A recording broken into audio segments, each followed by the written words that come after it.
Okay, ladies and gentlemen, late evening stream featuring the Druid with a storm build that is a bear and not a wolf. Yes, you heard it right. Because we get some new plans powered by our good friend Steve from Icy Veins. Seasonal Soul Self-Found Bear Storm. Mainly because we like bear more than wolf. And it's probably going to be fun. We'll see. Soul Self-Found, yes, experienced players, wibbity wobbity. Be having to use my own resources for a bit, but then my main character has quite some stuff for me. So we'll see about that. Wow, we get spawned. Since when do we get spawned, like, right here? Ah, because there was the Werewolf Sanctuary node. I remember. Deathpool. DQ, good to see you there. Josiah, pleasure. Howdy. Ander, also, good evening. Usually don't stream at this time, but the children are out at Granny's. My wife's out for ladies' night, so you know what that means. I get to work. I shouldn't be all too happy about that, but... Okay, like, can you just let me do this quest? This is like the worst part. When you, I don't know if you had that problem too, right? You're trying to actually get the quest done.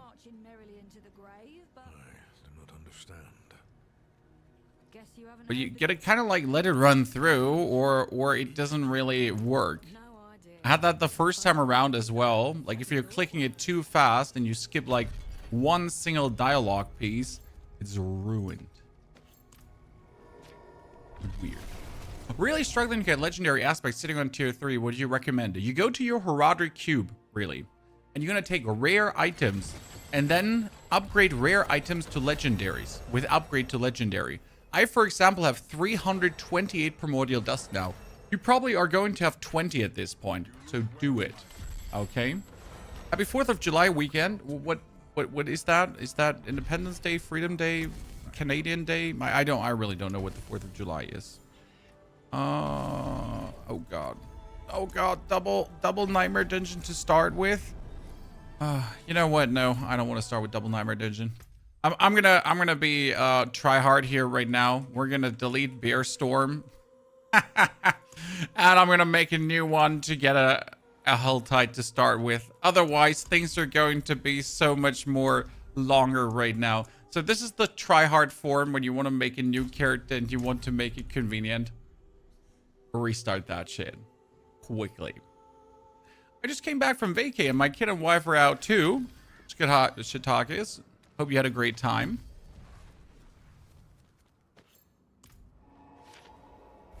I'm trying to do a Necker build. You're gonna love it, Scoliosis. It's a beautiful one. It's the American Independence Day. Okay, thank you. And we Germans have like the 3rd of October. Or Germany Day. Okay, see like one Helltide at least. I'll take that. Let's open helltides.com as well for the worms, so I don't miss out on that. 19 minutes, man. 19 minutes is enough. Okay, we're gonna begin with Shred. And we're just gonna dump all 13 points in it for now. We got the level build up for this, by the way, so that's already in the description in case you missed it. Because why would we not provide that for you this early? Level 2. And then we're gonna move over to Zarb. No, my pet. My pet. And we're gonna take the flying pats because I humbly believe that flying pats are always better. They just collect things faster, right? Where's my bear uniform? I was like, I got a new skin for me for like this specific build, and it's a bear druid skin that I pretty much just got for the purpose of this. But we might be running around as an infested Terran for a while because we can. Always a good reason. Video looks cut off and not centered. Is it me? Oh, Lou, you're in the vertical stream. There's also a horizontal stream that shows everything. So you're in the short form version because that lands in the shorts feed, right? But there's also a horizontal version, right? I started yesterday with the Werewolf version for Zoom Zoom. Is bear better? Shiitakes, different builds that need different uniques. So for me, for example, I play bear. because I will be able to do some resolve stacking with different uniques than the Werewolf Druid. Both of them are very strong. It's just a decision if you want to play Bear or if you then want to actually play the Wolf. So just make that decision for yourself, right? I want to do Bear. I mean, mainly, like, so there are two reasons I want to do Bear. First and foremost, because everyone and their mom is just doing Wolf right now. So I just personally want to see how is Bear comparing to this, right? Because obviously, if everyone and their mom is doing something, you could either just follow up in their steps and do the same, or be a bit different and try out something, you know, new and exciting. Because why not? Okay, level up. Thank you very much. Now we get the Stormaroonie. I love the Storm. It's just such a fun skill to use. Like, you go pop, pop, pop, pop, pop, right? And then you just keep the size up, and it absolutely chunks.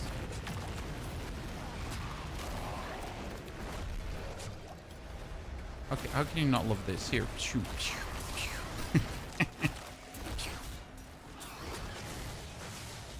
I know, always been like a fan of the Storm builds. I'm just sad like that Tornado and the other stuff ain't like that viable, because that would be like really, really cool if it was. Alright, let's get the Cinder together quick. Playing Bear Thunder right now, how does it feel for you? Share with us, my friend.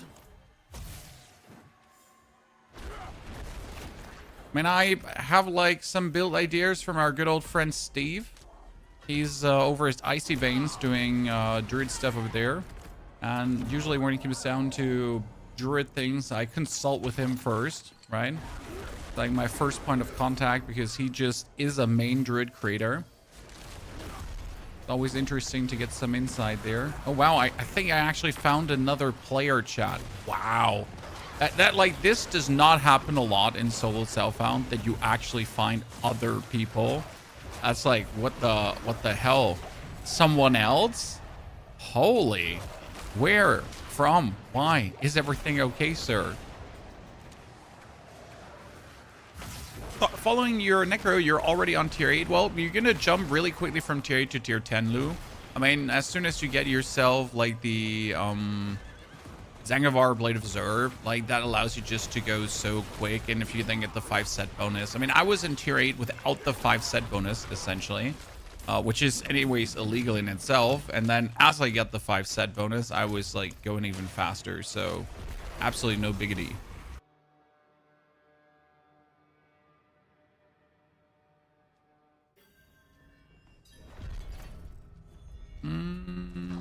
We wanted to have more spirit. Yep. More spirit so I can do more thingy. Okay, let's ignore every enemy. Because I just want to get through this, right? Like, I don't care about anything. Let me through. I don't want to fight. Steven, good evening. Thank you for the gifted membership, Steven. I'm suck at going from 1 billion to 100 billion to 1 trillion. I suck where you're stuck. Wait. No, I'm not sure what you're saying, sir. Either you suck or you're stuck. I'm stuck at tier 7 with Werewolf, Dennis. Could be many things. I mean, like, I'll have a nice, easy power curve with this build because I'm planning to go for overpower stacks with Rare Bear form. And that's just a very easy way to power this build up. That's, again, also why I choose to play this, because it is so simple. Oh, by the way, no ferocity stacks. Because you get ferocity stacks like this, and then you go pop. More storm hits. Like, very nifty. Oh, there is a villager that we forgot. Put him away, nerds. Okay. Your golem build fucking slaps. I know, Eric. It sadly didn't get the love I was hoping for on YouTube, but that is the sake of how it goes sometimes with builds, right? Some builds pop, some builds don't. Definitely can't wait to actually share the full summoner with you as well. So very many interesting builds that we did on the Necromancer in the first 3 days. Now we're gonna do our Storm Bear, and after the Storm Bear, we still have the Boulder. Even though there's a bug with the Boulder right now, but I hope that might get fixed on Tuesday, so I'm a bit relaxed with that one. Everyone loves Necro. Necro has actually one of the highest search volumes on YouTube, Scoliosis. People do like Necro, but it's just that Necro has often a disappointing performance, or it's just severely limited in what he can do. I mean, that being said, my Necro is sitting very easily in Torment 12 without a problem. The full Summoner Necro as well, Torment 12 without a problem. So it is definitely able to get there, right?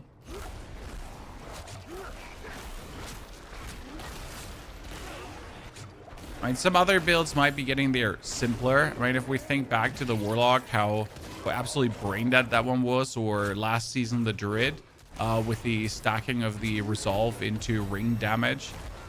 Yeah, I mean, some builds definitely have it easier in that regard, but that shouldn't like dissuade you from having fun with a specific class, right?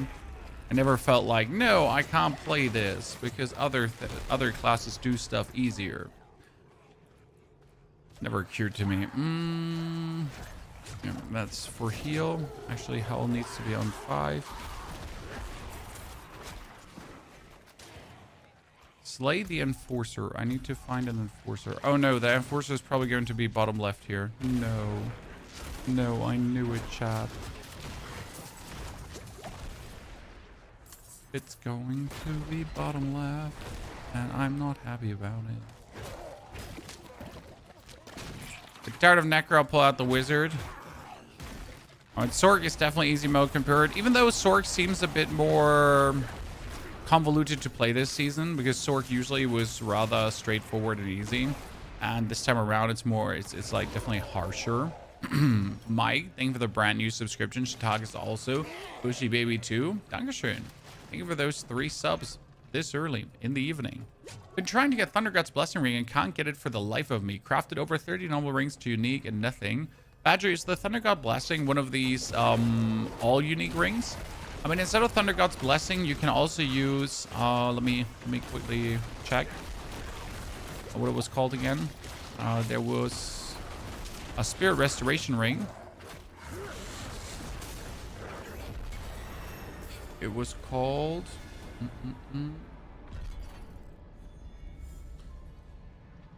Dirge of Iridia.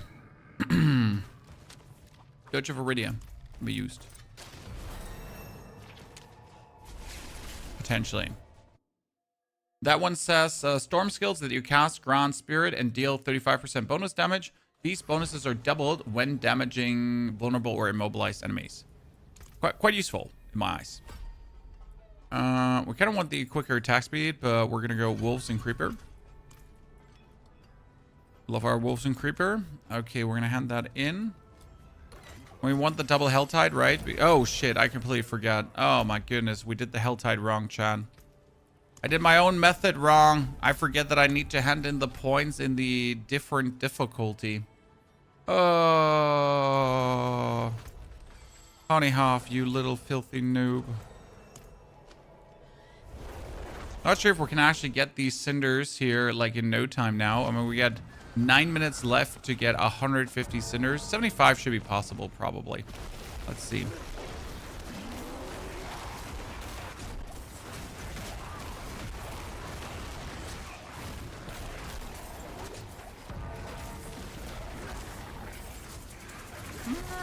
Could be possible. What we got here? We got storms are keeping size longer. Howl has movement speed increase, right? Yeah. I mean, it could work. Okay, I want to keep this Mr. Barbarian man up right now for a second.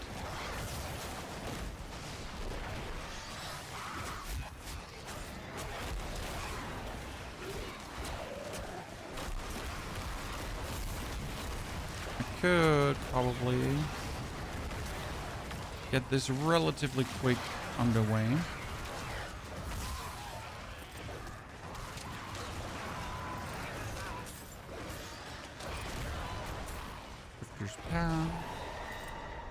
Okay, good. See, like, this is 75 almost instantly. Maybe. I completely forget that we had to hand this in like the Penitent. So in case you missed the level method because you haven't actually played yet, are you gonna gather the shards in normal, and then you swap over to Penitent to actually have the shards in.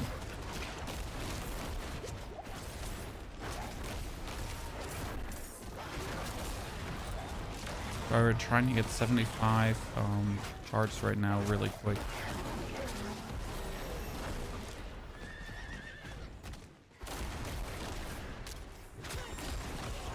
I'm up to 3 billion damage and farm to 9. Just need to upgrade my last glyph. Yeah, glyphs are always like a big one. Okay, maybe we can get 150. I seem to have like enough time. Unless I just get like super unlucky with my enemies, right?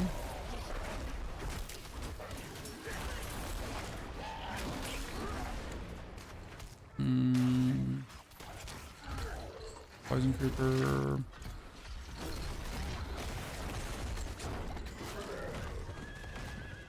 I need high enemy densities.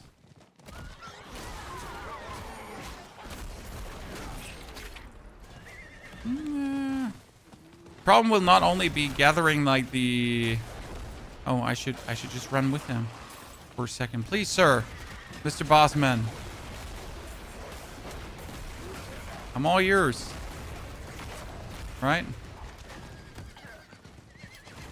Keep farming. You're doing great. I thought you didn't get XP from chests. It's not about the XP. It's about the war plan XP. Okay? So you don't want XP from chests. You want war plan XP. And set war plan XP is higher in Penitent. So if I get the points in normal, but handed in Penitent, I will always get the Penitent war plan XP, which progresses my war plans faster. And if my war plans progress faster, that was really quick. That's amazing. I can actually do a super XP farm method. Okay. What level are you on? I am currently sitting at level 12. So we just started, my friend. And we're about to get our war plans done really quick. So watch this. I'm going to go into Penitent right now. Okay. And usually a war plan gives you 25 experience. But I'm swapping over to Penitent that I get 43 experience per war plan handed. Okay. There's a horse in this game. No. There's no horses in this game.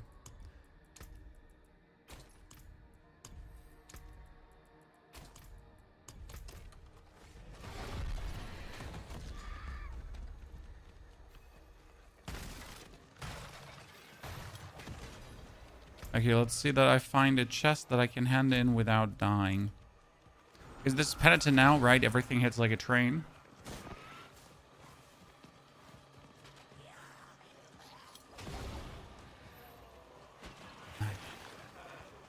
Hunter, good to see you there.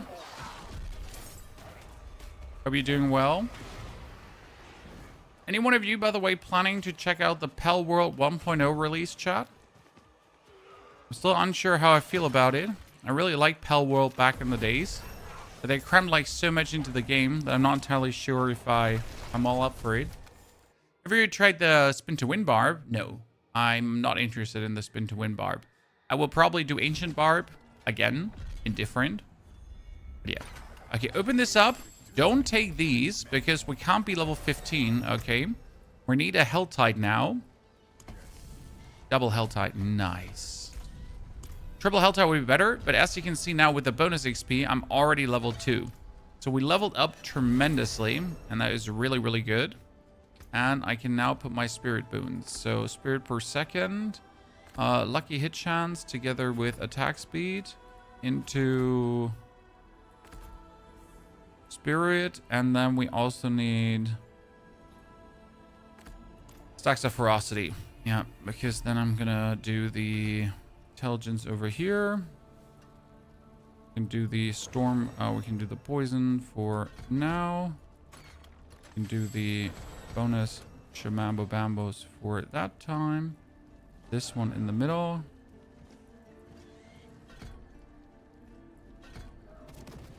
For more spirit. Others don't count. That one doesn't count.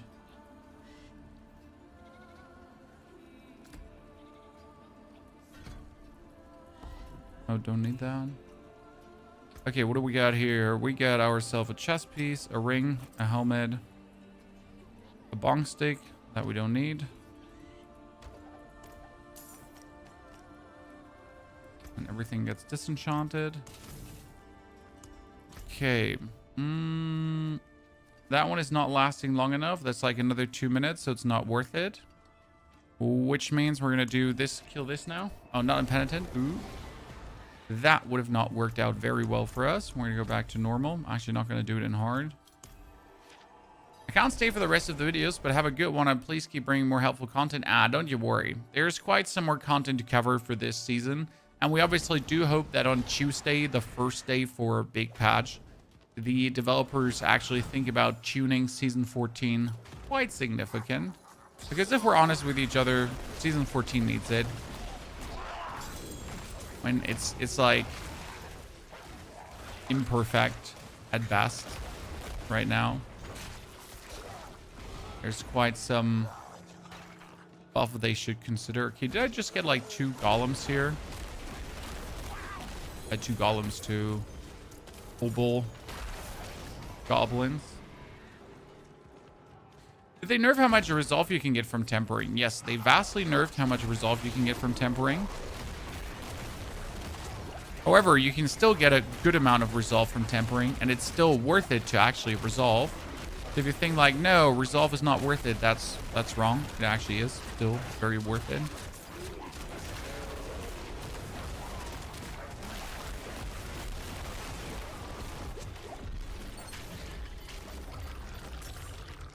Okay, that whisper's done. That was simple. They need to make it so you can wear more than one crafted mythic. I think it's fine, but they need to increase the drop chances. And, you know, tell me this, Chad. Why do we have a new season with a new seasonal mechanic, but we don't have a seasonal war plan? Right? Why don't we have that? I mean, like, you introduced this cool war plan feature, right? So, work with it. Make use of it. It ain't that hard. Right? Use your war plans to their full power and actually give us something cool with them. Wouldn't that be exciting? I think it would be quite exciting. That gives me that. And this is cooldown reduced. And then we get Petrify because I need to play around. Play around with Petrify. Yeah, this is my big question. Like, why are we not getting like anything war plan related? Why do I have 0 mats 24/7? No, mats is really easy. I mean, if you know what you're doing. No offense. No, but mats is really, really easy.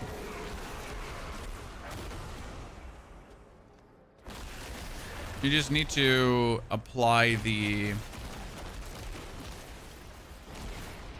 Nightmare Dungeon escalation farm strategy.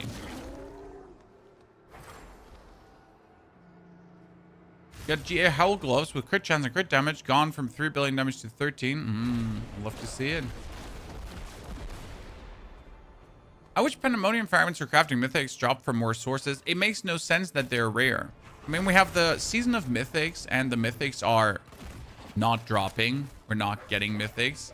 So how can we have the season of mythics when it feels more like the season of nothing? Absolutely nothing. I'm fully with you on that one. If you think back about the season of Chaos, like we were getting so many Chaos uniques, it was unethical how many Chaos uniques we were getting, and now we're we're getting nothing.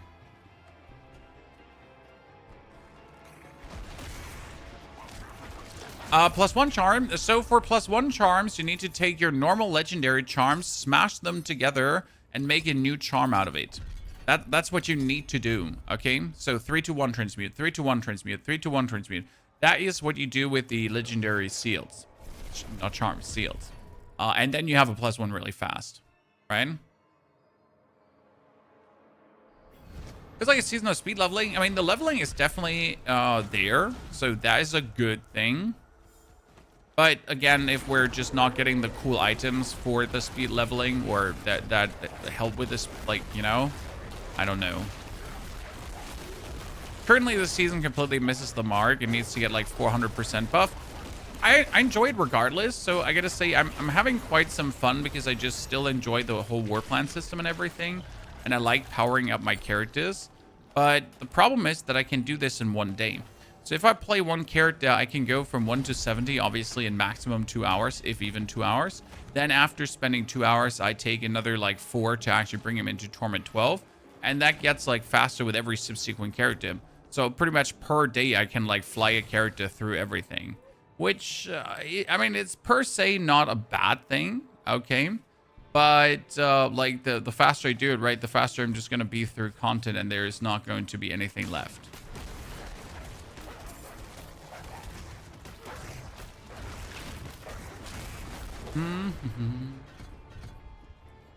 So, what can we sing? Oh, we get 2 big bad werewolves, chat. We don't actually need a poison creeper variant.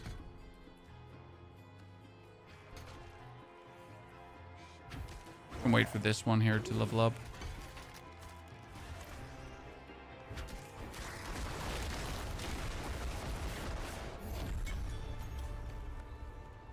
And off to Temis again. Paula, grüße gehen raus nach Dortmund. Thank you for your subscription, Paula. Pleasure to have you there, partner. Hope you don't have it as warm as I did have today. I did actually only have sun. And then a bit more sun, and then a bit more sun, and then a bit more sun. Amulets. Let's see. Oh, this is actually really interesting that we get a yellow amulet. Why? Because on yellow amulets, you know what you can do early while leveling? You can actually temper on movement speed. Not only on boots, also on your amulet, just to squeeze out like a bit of a movement here. What do we have? Generate spirit. Generate spirit.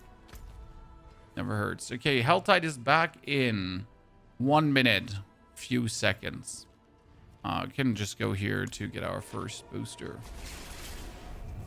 The warplanes would be account bound. I'm fine with it that they're not account bound because I think it would be like even more OP.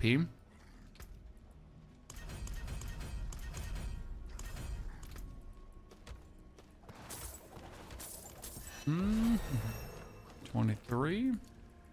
With a new weapon and a new chesticle and a new glove.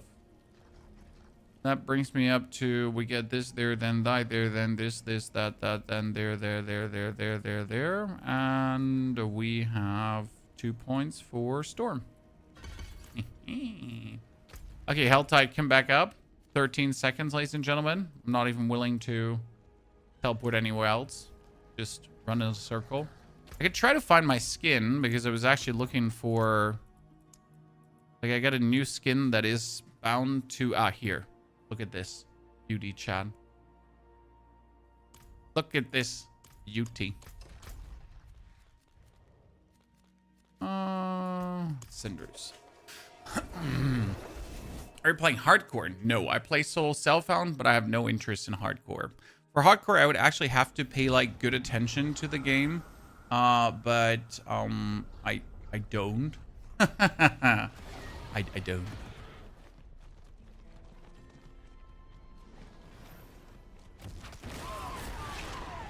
Okay, let's get 75 cinders again as quickly as possible.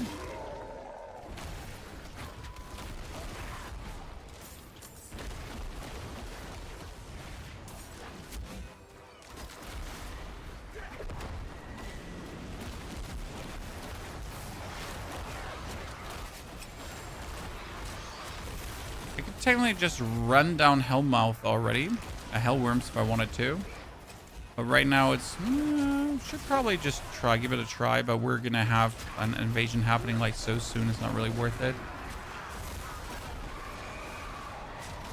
I just get to 70 on my Paladin, but I'm squishy. Need to somehow get some gear so I can run Pit for Torment 1. I mean, usually you can just run Torment 1 just like that without anything bonus, to be honest.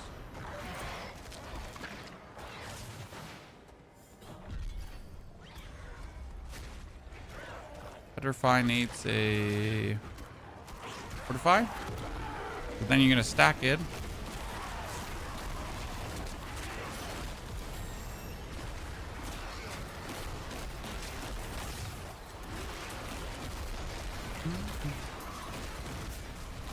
Yeah. I mean, like, Torment 1, you can usually just jump into. I mean, a bit of squishiness is to be expected.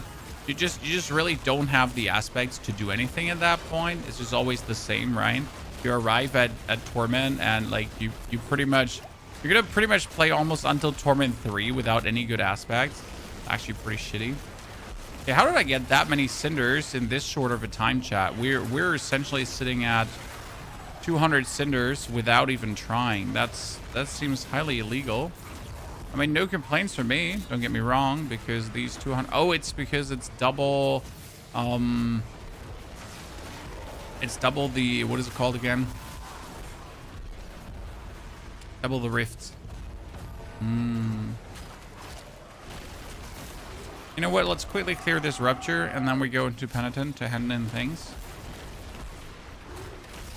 Do we have to have 2 bars of threat? Yes, you have to have 2 bars of threats before worms regularly spawn. However, they can technically spawn without a single bar of threat. So it is not required to have threat. It just helps to have threat. Right?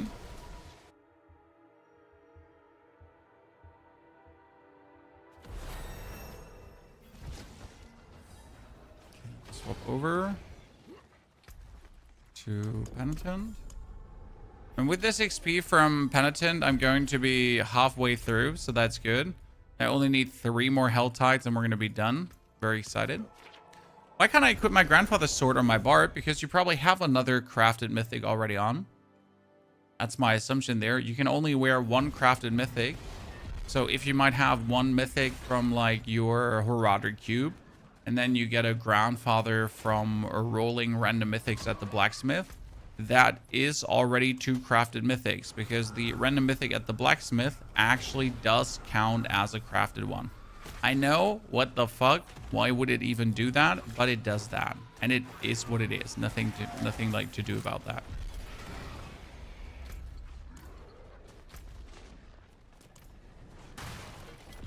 How's the day going so far? We were actually in a animal park today with the children, spontaneous. So it was a rather relaxing day, I will say. And we're actually planning to do a lot inside the house, right? Clean up things, get even more summer ready shenanigans. But instead, we just decided to do some family tripping. And you know what? Great decision. That green raptor? No, it's a dragon. What do you think is the best build in the game currently? I didn't actually check any of the leaderboards as of late, so I couldn't personally tell you. Oh, here, Petrify cooldown is reduced. Yeah. Yeah, I'm like not entirely sure what I would rate right now. I mean, I think the Lightning, Werewolf, and Bear Druid is great. The Spiritborn is overperforming currently. But we gotta consider that, so Spiritborn is using a bug to increase its damage by 500%. Okay? That gotta be clear for you. So yeah, sure, Spiritborn is good. Don't get me wrong, Spiritborn is amazing. I'm not a hater. But Spiritborn is essentially abusing a bug from last season that gives it 500% more damage. Right? 500% more is not a little bit. That's not insignificant. That is quite something.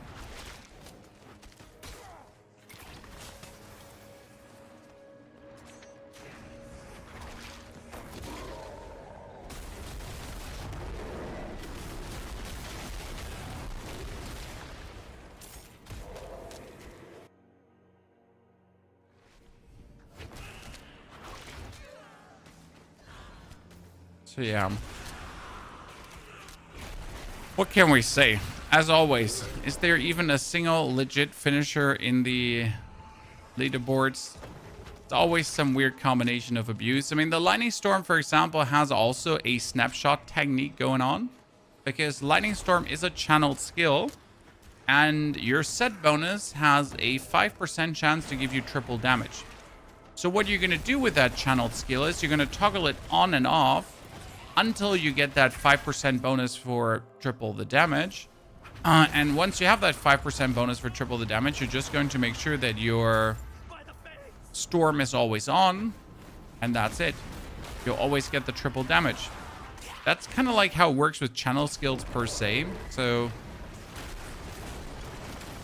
that's not like abusing a weird ass rune combo for that, but you know.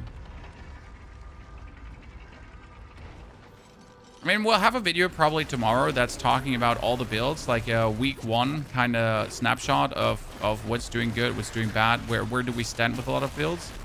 So expect an update in that regard. We always used to do these because obviously to inform everyone that wants to play a specific something, right?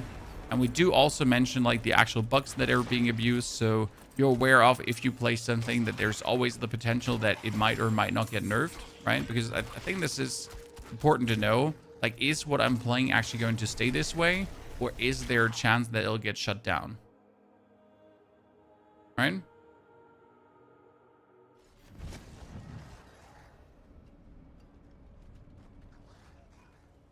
For the Necro Amulet, it's only showing 2 stats on Mobilytics. I'll be having to double check, my friend. Oh, that's double Helltide into an Infernal Horde. I really don't want to do the Infernal Horde, and I think I would have a solution by just dying multiple times. But then again, I mean, double Helltide is what I need, so I guess let's just be happy about that. Okay. Annoying that it is Infernal Hordes, but I'll survive. I'm gonna start crying. I'm grown adult. I'm fine. Okay, Helltide again. Back to our good old friend. Just came back from a long break, and the game is completely different. Yes, the game is completely different. Is there a way to farm aspects? No, there's no way to farm aspects anymore.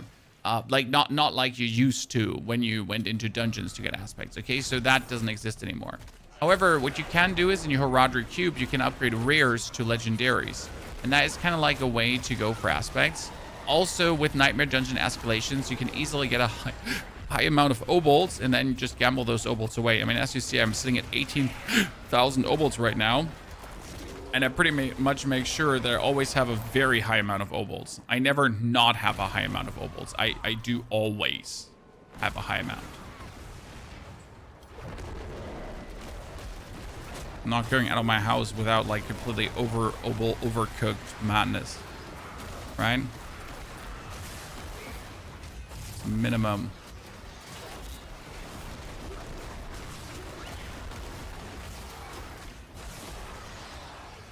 Oh, we got 150 again, dude. We're just making moves here.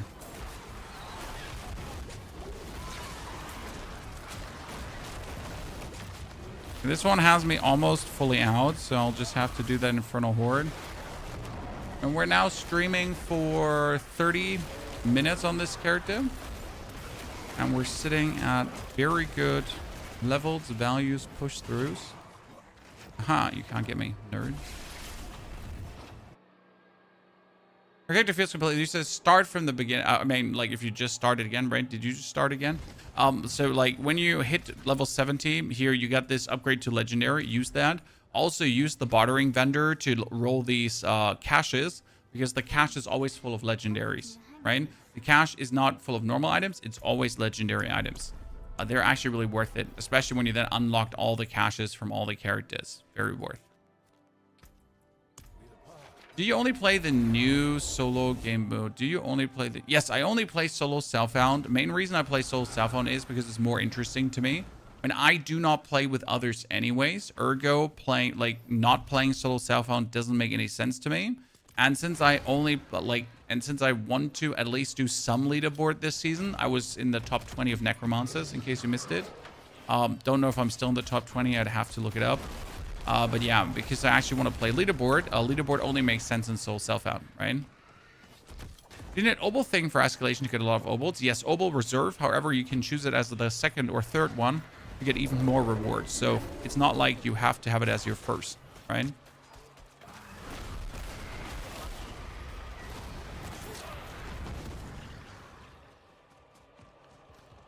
Druid build for level storm. It's linked in the YouTube video, my friend, in the description there on my Mobilytics. We got the level build for you. It's a beautiful one. Here, might have the link here for Twitch.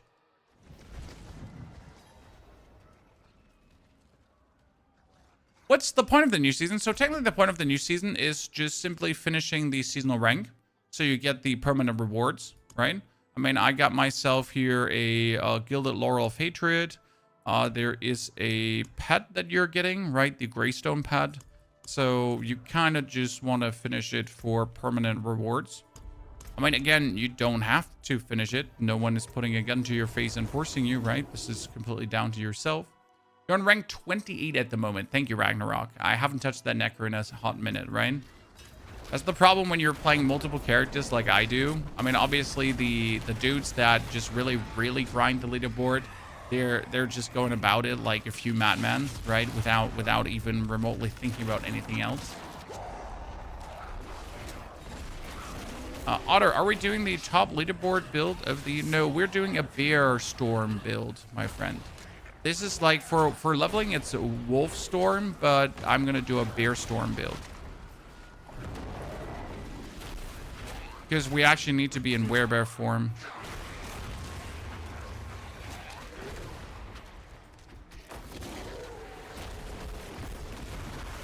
But yes, we're going to be doing the Storm as an aura, and our Storm is doing significant damage. However, we are going to run around in bear form then. And be a big meanie to everyone.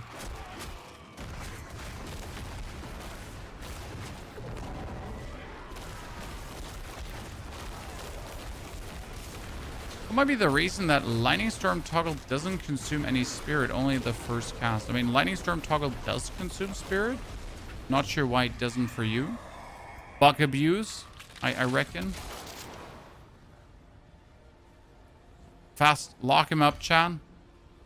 Evil bug abuser. Oh, can I kill a normal? I'm not sure I can actually kill the demon. Let's see. It's gonna be interesting. Probably gonna be impossible.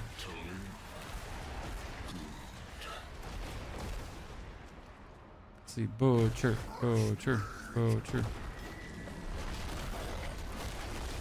Yeah, see, like, that's just not happening in any time soon. Not sure why it even lets you choose that. Right, even if you were, like, completely overtuned, you would probably not even scratch him. Well, I had to try, but Jesus. Does solo self-found allow you to trade between your old character, between your own characters? Yes. Solo self-found means everything you solo self-found. But that doesn't mean, like, that obviously means that your other characters in solo self-found can access the stash that you have, because they're also part of your solo self-found journey, right? So yeah, solo self-found essentially means everything is shared between you dudes. I'm thinking of looking into the new season. Is it worth it? Yeah, surely. It's fun. I mean, the season theme itself is a bit lackluster, but the game itself is actually as enjoyable as it has always been. Are trying bear with claw plus Greatsword of the Crone? Nope. Not Greatsword of the Crone. We're going to use Azure Wrath. Main idea is that we're going to get some lucky hit chance to freeze, and then we're going to use Azure Wrath to explode our enemies on Lightning Storm freezing them, because they're going to soak up the damage that you do with like a very high attack speed Lightning Storm, and that's going to be billions, and then boom, they just explode. It's quite nifty. And works really simple.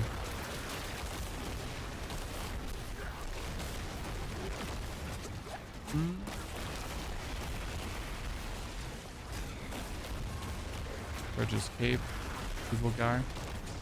Let's finish this one here quickly. Come on, one more and then we're done. Only real complaint about this season is the cost of enchanting is atrocious. I mean, the cost of everything is atrocious. Sure, you can go into a Nightmare Dungeon escalation and get out with 200 million gold per Nightmare escalation run. Even more, if you are lucky, you can go out with up to 400 million gold per run. But that doesn't change that things are, like, expensive, right? Every axe, you'll just actually have to do it. So, right, you're going to have some fun. You're going to blast things. You're going to enjoy yourself. And then you actually need to go back to get yourself money again.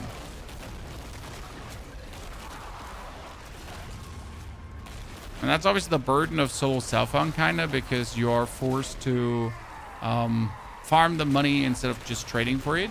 It's probably the one advantage that trade has over solo self-found, that you just really don't have to care about money. But then again, it's also still the legit way to play, instead of just asking your friendly fellow Asians to grant you billions of gold for items that are completely overpriced. I don't get why enchanting is so expensive. Money sink, but again, I don't see why we need a money sink when re-rolling your tempered affixes, the masterwork, costs 10 million. Yeah.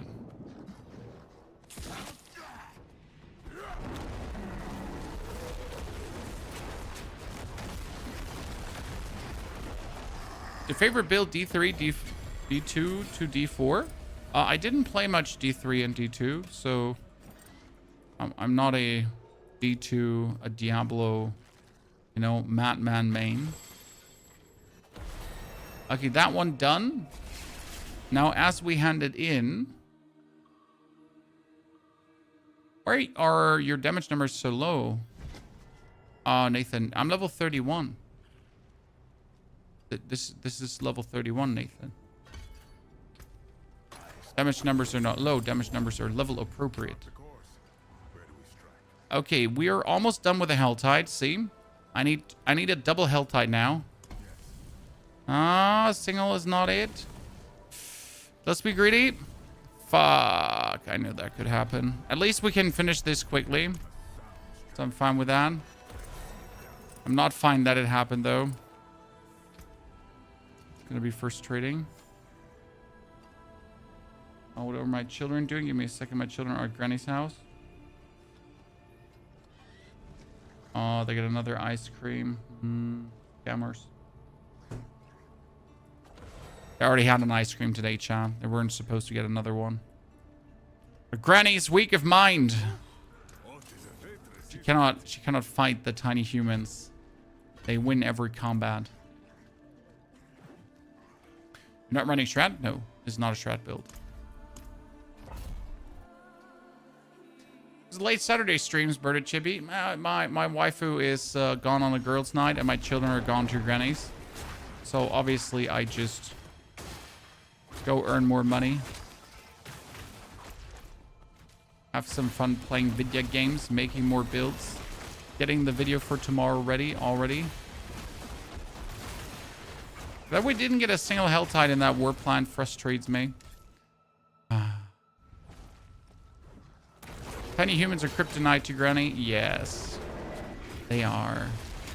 They can be very convincing.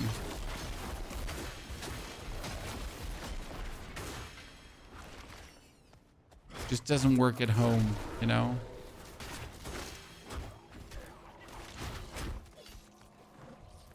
We're using Druid, because Druid is very powerful, sir. Why wouldn't I be using Druid? Have you actually tried Druid this season? You know how insane it is? War table stuff, 100%. After this, it's time for Titan Quest. I mean, I got Titan Quest on my list to continue the updates because we haven't played since the first Charon update. I haven't done the summon update yet, nor have I done the update after the summon update. So I got a lot to catch up, Titan Quest-wise. But you know, there have been just too many things waiting for me. Not too like lost about it. Son of a hamster. Good to see you there, Mr. Hamster. Sorry, son of a hamster. I'm not sure if you're a hamster yourself or just the son of one.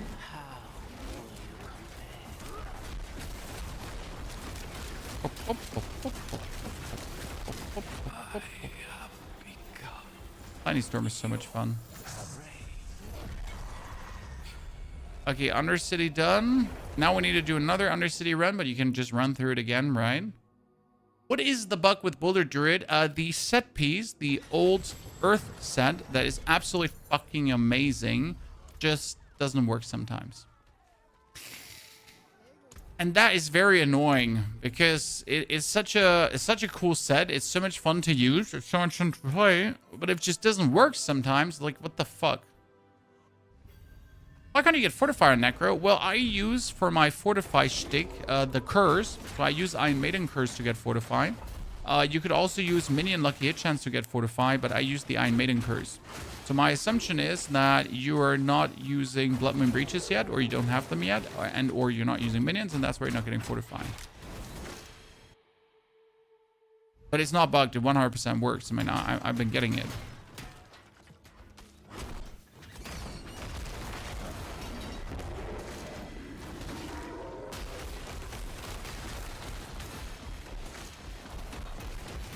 He's sending more pictures. Preston, good evening. Rogue is great, Preston. Rogue is great.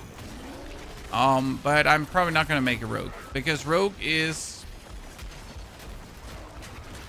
I mean, the current rogue builds just don't seem interesting to me. It's a big maybe. I mean, considering how fast I can go through characters this season, it would probably be stupid to not make a rogue. I mean, I should probably level every single class up to 70, but I just simply can't promise it, right? I can't promise that I have the will to make a rogue. It's just been in the recent seasons, like, really not too interesting for me.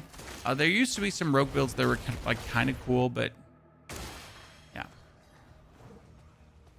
Thank you for your Necro build tier transition. It's a breeze. Son of Justice, appreciate it.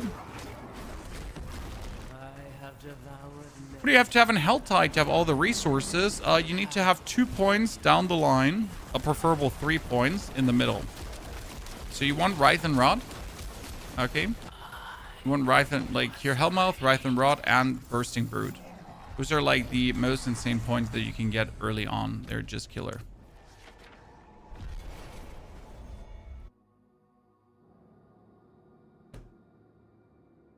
Mega Sork? I have one Sork build in mind, but I haven't actually looked at how Sork is performing as of now. Let's just do a tier 2 instead of a tier 3. Usually I would do a tier 3, but I just want to be fast because I want to get back to my goddamn Helltiding.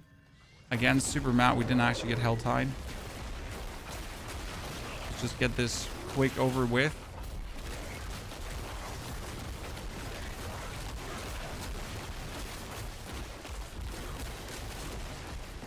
Oh, this is going to be quick.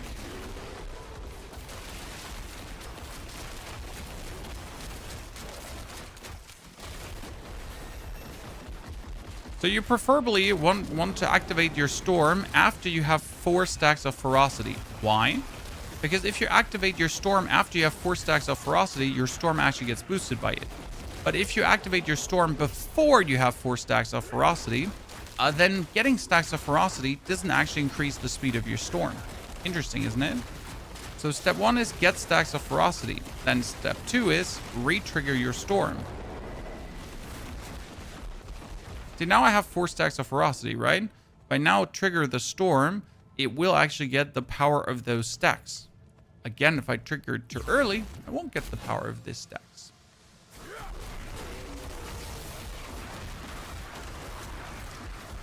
And that has just to do because the whole skill is a channel, right? They said Fireball and Crackling Energy are the top ones for Sork. I just don't understand why Sork always gets nerfed to the point on hardly using any builds. I mean, the problem is, like, really, as it seems, balance with Sork. Because either it's completely overtuned or it's undertuned. I mean, let's be fair. Last season, it was just broken beyond belief. And you can't tell me that you think different.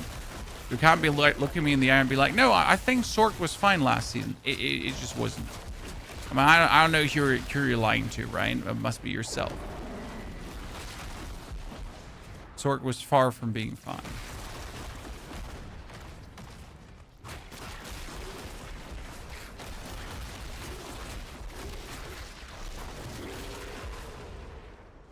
So yeah, I mean, probably a bit of an overcompensation, but hey, you can't be calling Sork weak. It's just that a lot of the Sork builds are not viable, so Sork is definitely having a skill-wise identity crisis going on. Because as you say, it can't be that Sork can actually only lose like 2 out of like 20 possible skills. And you can't be using your Fireballs, and you can't be using your Frost Orbs, and you can literally not use anything apart from that one meta skill. And that does stink. I mean, why do we have like a cool sword to then actually, as you say, be able to absolutely use nothing of the repertoire of the sword, of all these cool skills that he has? So now I have 4 ferocity. So I'm essentially forced to redo. Oops. I'm forced to redo the skill that we get the full power of those 4 ferocity stacks, right?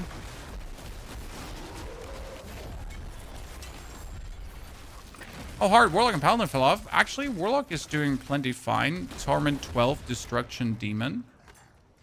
So wouldn't really call the fall off when it's pretty impressive.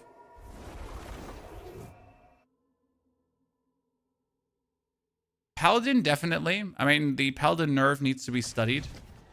What Blizzard did to Paladin is criminal. Okay, so we get this done. Please, 2 Hell Tides, Chad. 2 Hell Tides. I need to take that 1 Hell Tide, sadly, because I cannot risk not getting that. Okay, we're in 56 minutes. We still haven't updated our Hell Tide thingy because the game is like, nope, not for you, sir. Saya. Not for you.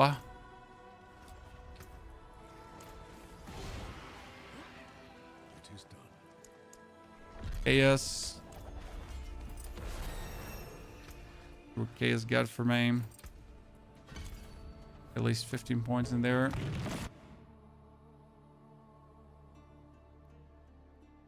When you reach 2/3 of the threat meter with the 2 points in Helltide, is there a specific route to go for worms? You can check the website called helltides.com.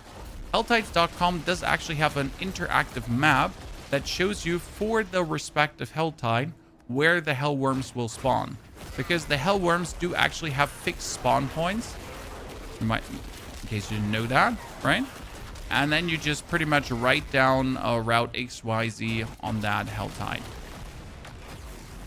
It's really fun because then you just have like Hellworms just spawn into you. Again, you need to have 2/3 of the threat full, as you said before.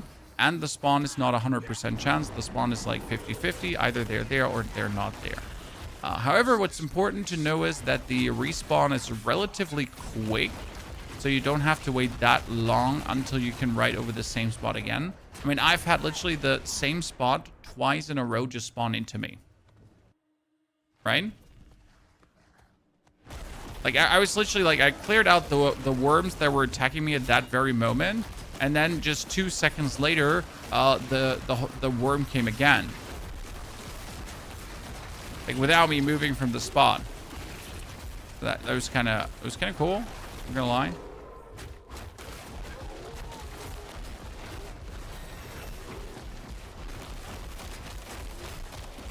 Arden was good when it first came out. Most fun we had in a while. Our Arden was obviously overtuned. I mean, like, let's be real for a second here. We both know that Arden was heavily illegally overtuned.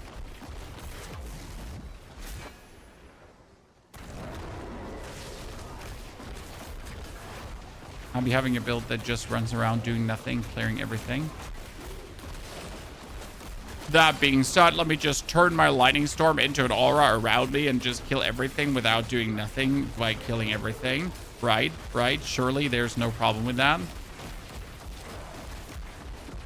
Surely that's completely fine.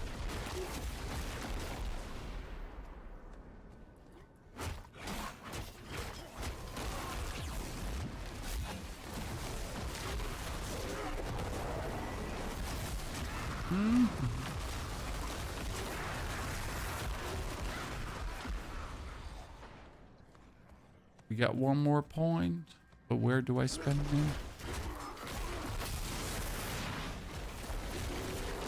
Okay, so we're gonna stack up the 4 stacks of ferocity, turn off the lightning storm, then turn it back on. So we're now 4 stacked up of ferocity lightning storming, right? Set charm in this economy. It's probably not like it's always these generic set charms, right?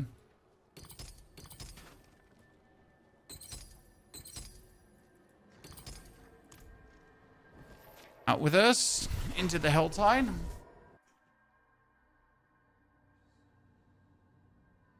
Having a build that runs around killing everything without doing anything is the goal of all ARPGs. That is not wrong.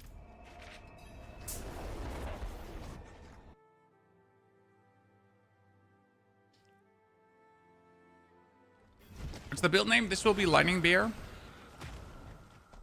Lightning Bear. Working title. Okay.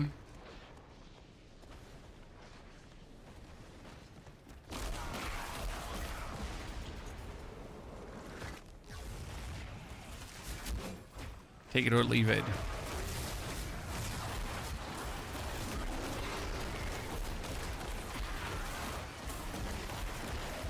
But it's a lightning bear. Because that's what it essentially is. It's going to be a lightning bear. We're going to play bear and lightning. Now we're going to lightning bear thing. I just got grandfather my bomb wouldn't let me equip it. Any idea why? Because you probably have a crafted mythic already equipped. You can only equip one crafted mythic. That is literally the only reason why it couldn't work. Everything else is weird. And potentially bugged, or your character's banned. Who knows? But no, it's because you can only wear like one crafted mythic. Okay, let's get out of here instantly. Seems like most powerful builds in Diablo just simplify down to high damage immediately around the character and you run. What's wrong with a fireball strong enough to violate the Geneva Convention? Honestly, I am totally for every skill being viable. Now, not every skill has to be the best. Okay, let's make one thing clear. Correct? Not every build has to be the best. But every build should be able to do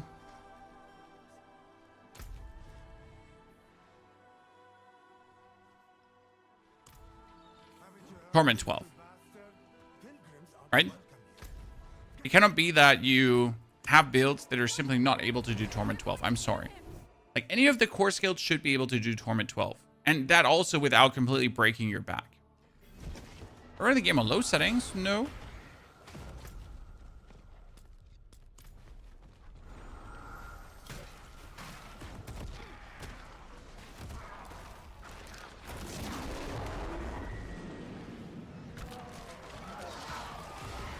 Okay, got that one. Oh god, no! Portal! Enemy's too strong. There's a chance I die here. There's definitely a chance I die here. It's fine. I do it again. I regret nothing. Well, we didn't have any points to lose, so it was worth it, the try.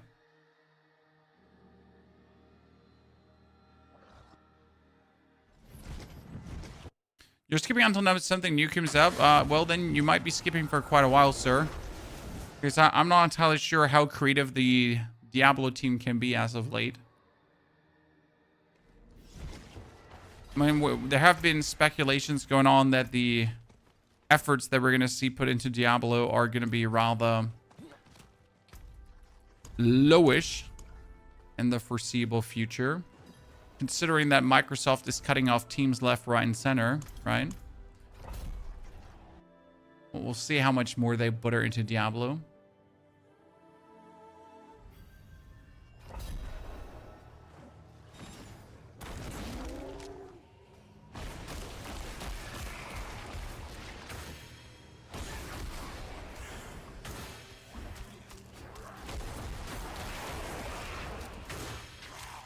Well, we'll see what the future holds for the game. Urban should have the ability to do tier 12. It's only pushing... Yeah, honestly, like, I don't care about pushing pits, right? So let's not talk about pushing pits. Let's not talk about going for pit 120, 130, 140, 150, that kind of stuff. I don't care about that. But I feel like every skill should be able to do Torment 12. Otherwise, it's just a failure on the depths. Like, right? I want to look at the Druid. I'm going to be like, okay, I want to fucking play Tornado. So I'm going to take Tornado to Torment 12. I want to play like Stone Burst, Earth Spike, like whatever, right? I want to, like, I should be able to take this to Torment 12. And especially without, like, having to go complete out of my way and breaking my back over the process of trying, like, to actually achieve that. And I just don't simply understand how Blizzard is not able to comprehend that. That would be the real interesting part about the skill tree rework, right? When the skills in the skill tree would actually do something.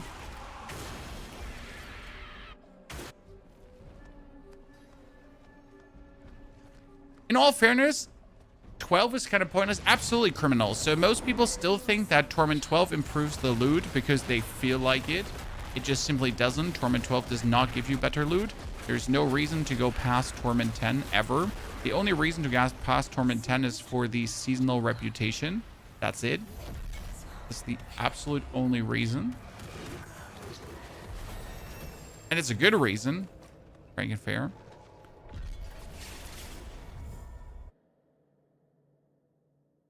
Yeah. Okay, chat. 1 hour, 6 minutes in. We finally get this one upgraded. So now we just need one more Hell Tide. A single Hell Tide. Yeah, I don't care what it is that we're getting, but we just need that single Hell Tide and then we're good. Okay. How many points do I need? I'm sitting at 234. Yeah, I can finish this on normal. I don't actually have to go for Penitent to finish this. That's pretty good for me now.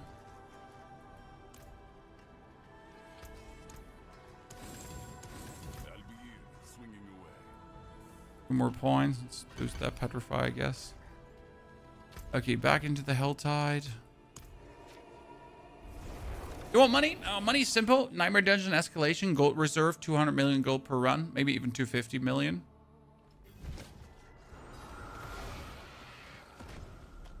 Just like a Sork, I want to play Fire and Ice skills and be Torment 12. I mean, Sork has so many cool core skills.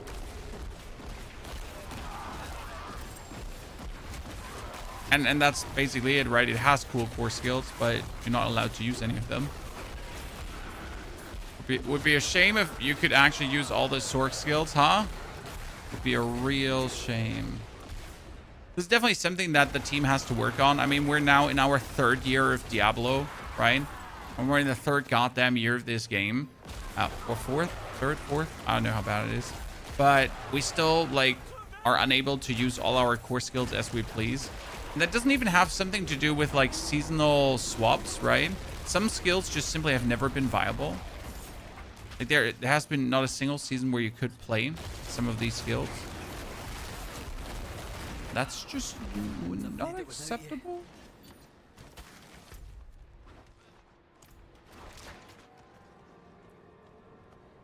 If you found a farm for better set charms, you can actually run Seer's Reach Dungeon from Torment 4 on, and you'll get set charms.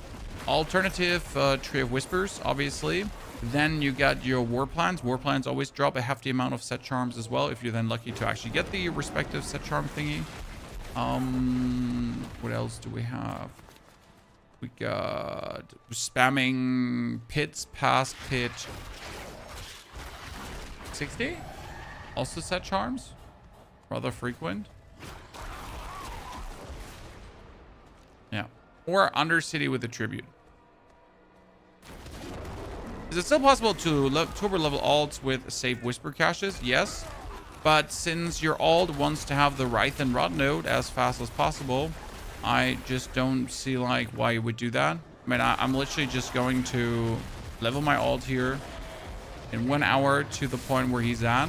And then we're just going to pick up Writhe and Rot, and then my character's OP. It's not like it probably takes you longer to gather the whisper caches than just aim for the Writhe and Rot. Right? If we're honest with each other. Last Paladin this season, Zeal Paladin doing really good. Zeal Paladin. And when I say really good, I mean can do Torment 12. I'm not sure about how Torment 12 Mephisto, if I'm honest with you. And I feel like for Torment 12 Mephisto, you'll be having to go for like very specific characters. By the way, Michael, what is your rotation for leveling? Are you just sticking to war plans? Michael, I have a strategy. Sorry for missing your super chat there. Appreciate it. So the strategy is go for war plans, get yourself the Hell Tides, rush Writhe and Rot so you can get Hellworms, and then level with Hellworms. I mean, look at that. We're level 40 right now, correct? And the last 30 levels are actually the longest. However, as soon as I'm done with this Undercity and the Pit, I'm going to take another 10 minutes now for the last 30 levels. Now, this sounds crazy, right? But, I mean, just watch me do it, right? So the last 30 levels are just going to be anything around like 10 to 20 minutes tops. Because you're simply with Writhe and Rot getting so much XP, it's absolutely legal. And I really hope that they never nerf that. Because if I now don't have Writhe and Rot for a season, I'm actually going to be sad. The problem is, I do believe they will nerf it.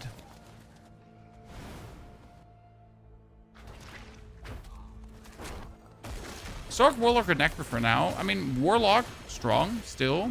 Necro, versatile. I already have 3 different builds. All summoner builds. Kind of fun, but could also play Blood Mist. Blood Wave, sorry. And then you got Sork. A Sork, I don't know of like how easy it is Sork to get strong. I mean, I know my Necro is super easy to get strong, right? You don't even have to try. He's just strong. The Necro, the Warlock is a bit more complicated to get strong, right? You need more items, specific items. And for the Sork, I can't actually tell how easy it is to get the Sork powerful right now.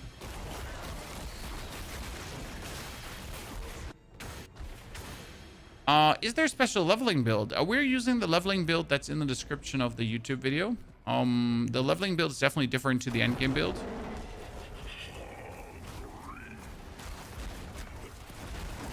Oh goodness, Granny keeps spamming pictures in the WhatsApp group. Oh, I need to always check if there's anything happening, like, or if everything is all right.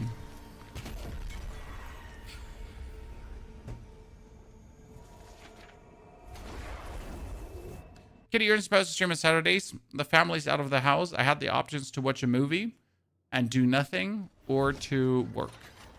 What do you think I choose? Obviously, your lovely presence, chat. How could I not?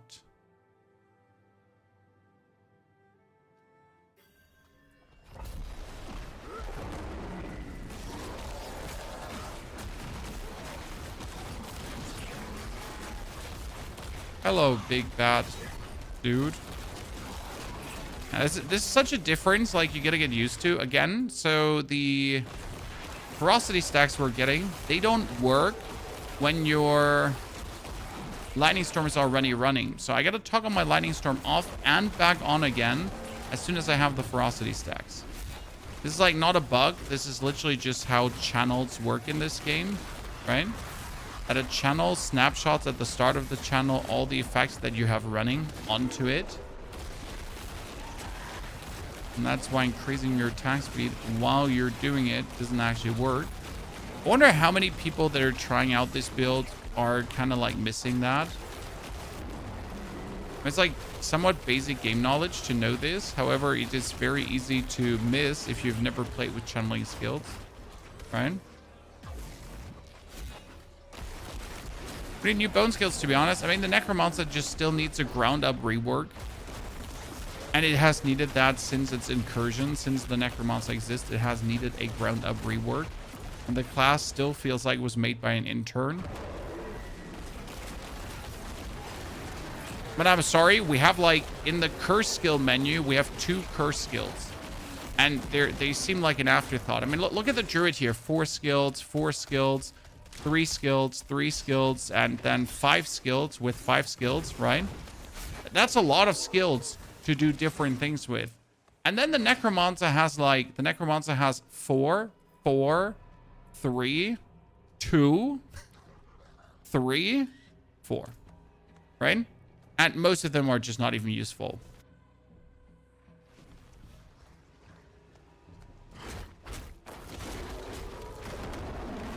You were killing the lightning storm. Yeah, okay, so lightning storm here, I got 4 stacks right now, right? But I got these 4 stacks after using the storm. So I gotta toggle the storm off, then I toggle it on, and it pretty much has now all 4 stacks stacked onto it. If I now lose a stack, it doesn't matter, because the lightning storm at the start of its channel had the bonus attack speed, okay? So for example, the same goes for damage bonus. So if you would now activate, let's say your, like you would use Debilitating Roar or Blood Howl. And your Blood Howl and or Debilitating Roar would actually give you more damage, right? If you use that Roar while your lightning storm is running, the bonus damage that you would be getting for using the roar is not doing anything. However, if you first use the roar to, like if you activate the roar and then pretty much activate the lightning storm after activating the roar, then you're actually getting that bonus damage. Right?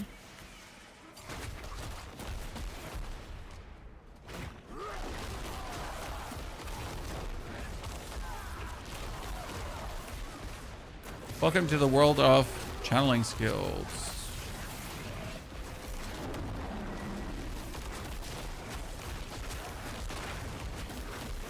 Where stuff can be kind of weird at times.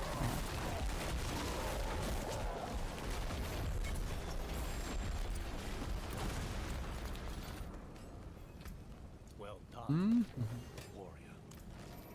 So now on handing this in, I will be finally leveled up.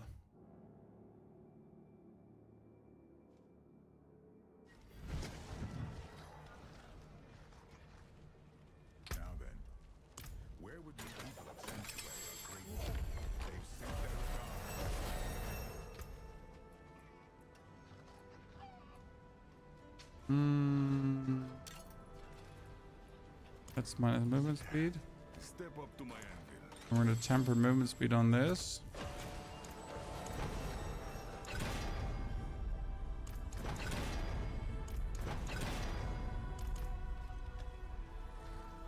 A lot of people get used to get, criminal. A lot of people have the same problem with Dance of Knives because Dance of Knives use the same snapshotting.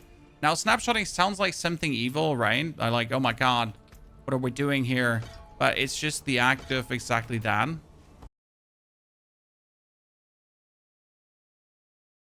I always forget that my 24-hour disconnect is at this time. You know, like, I always forget that my 24-hour disconnect is at this time because I'm never online at this time. However, like, usually my 24-hour disconnect shouldn't happen when the internet is used. But yeah. Well, welcome back. That was just the 24-hour disconnect.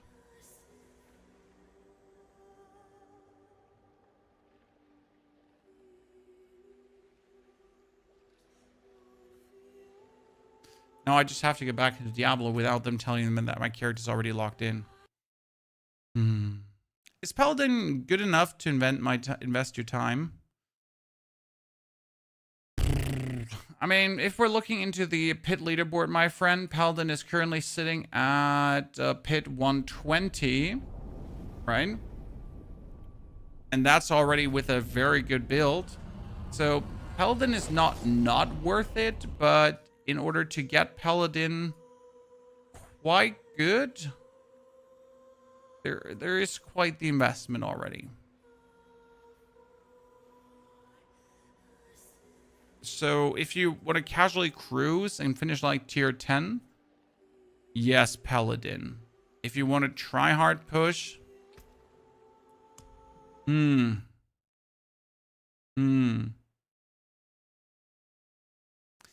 sure how I feel about that, right?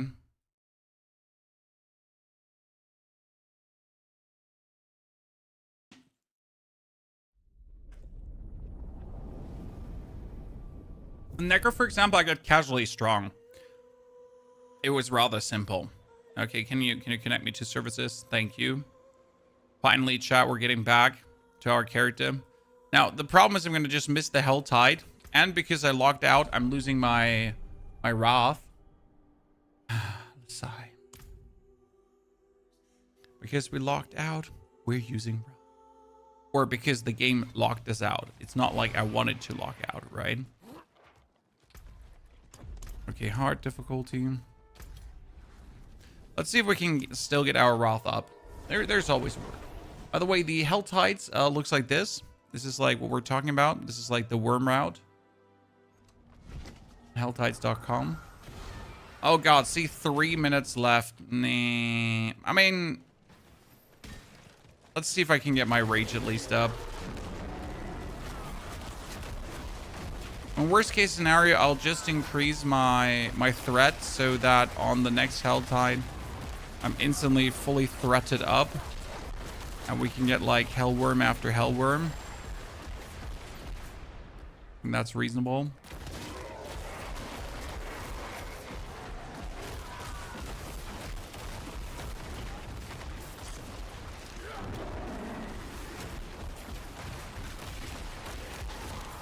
Mm-hmm.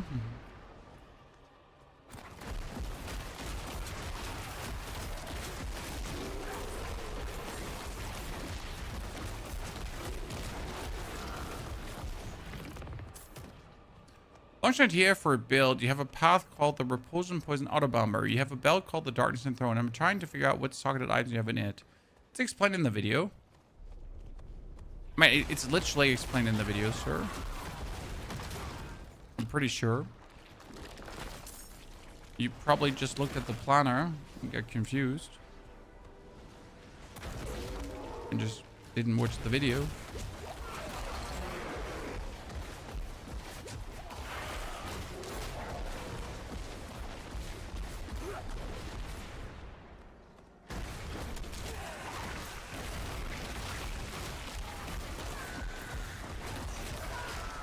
In case you missed it, their videos. I have a build for Warlock that uses 3 ultis to reduce each other's cooldown and spam Fiend of Abaddon. Do you have any idea how I could push it further? I mean, you definitely want to use, I guess, the unique that boosts all 3 ultimates, or that gives you like bonus skill ranks on every ultimate, I reckon. And that one seems to be match made for what you're planning to do. I'm just not sure how high you can really scale Fiend of Abaddon, if I'm honest with you. Because Fiend of Abaddon is a very, very specific skill that I couldn't even guess how far you can push that. Okay, so now we get the threat up, chat. So I'm quickly just rushing down here, hoping that we can get some maggots.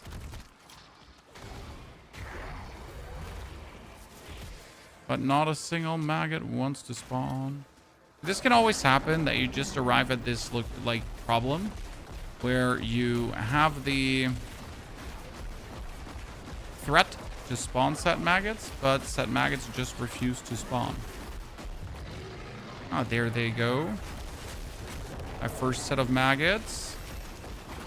See, this is why you wanted to go for it. There was like 2 levels just in the span of 1 maggot spawn, right? There's the next maggot spawn. And there's the next 2 levels.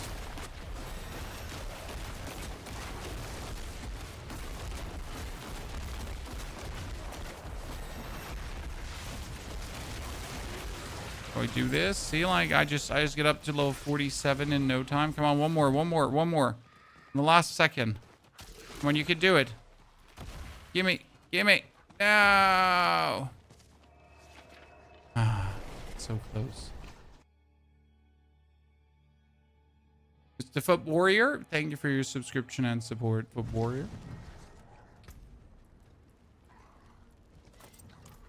Helmet. Buy ourselves a better weapon. 6 more ranks. Petrify up. What does the war plan have? It has a Helltide, a pit, and something. That's pit, and this. This is actually really good because we'll need this for like as soon as we get, because we're gonna get Shorn's Haste and almost Heart of Stone. But I'm gonna keep all these pits now for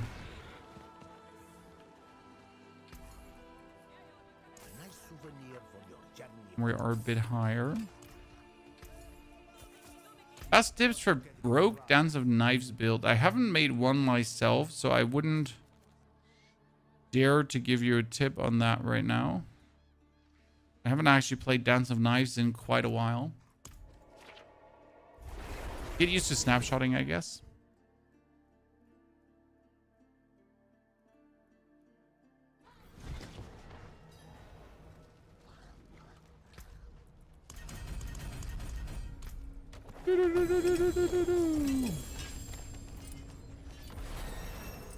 Did you just get me 2 sets of boots? You did, didn't you?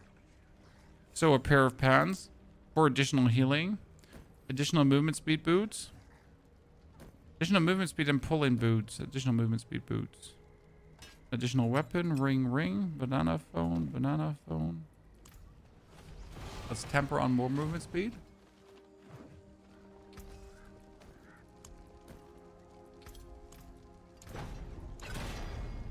Thank you very much.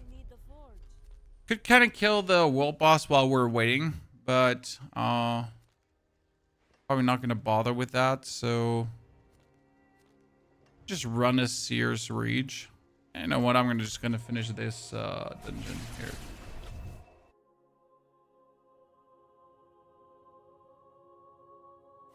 Done some nice grenade build. I wish grenades were actually like a real viable, super cool build. I understand that you can play grenades, but they're just not like OP in any way, right?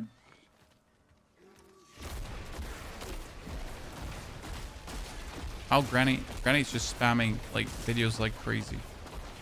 I think she just wants to make sure that we feel like children are taken care of. But Jesus, my wrist is just ringing.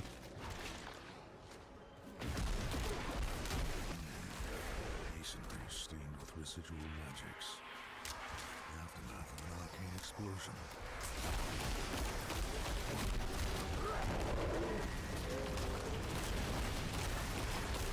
Do you ever do theme builds? I'm currently running an Ice Barrage Rogue Ash from League of Legends. I mean, as much as I would like to do these kind of things, sir, like what I put out is mostly builds that you can make rather easy without like having to get the best of the best of the best items. Okay, right? So reasonable builds that everyone can do and that everyone can have fun with. Now, a theme build is cool, but the problem is that forcing a theme build often leads to weaker builds, right?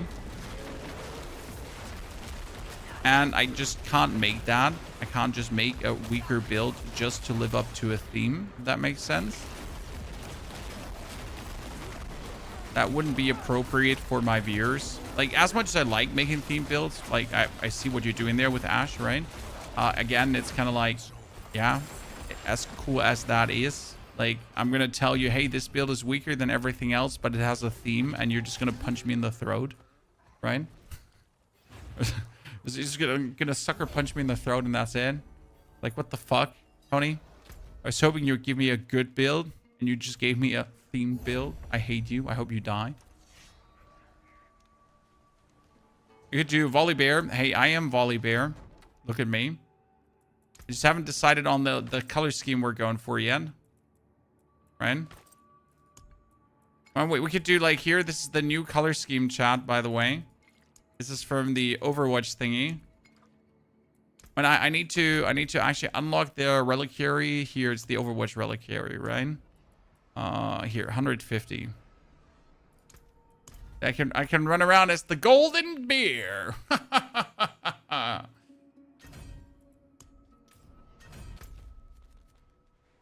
Okay, let's go to the lower Helltide and just get to 70 now in no time. I have a question about Mythic Uniques. Just got Tybald's Will for my Druid, and I was wondering if the affix added with the Forge could be a greater affix on that kind of item. You mean the Tempering affix? If your Tybald's Will is ancestral, then yes, the Tempering can be 900. If your Tybald's Will is 850, then the Tempering can't be a greater affix. Okay? Hope that makes sense. Wow, not a single Hellworm. Huh? Swear to God, someone else just wrote this down. I found out who it was. I'm gonna hunt him for all he's worth. Come on, there's supposed to be a worm here.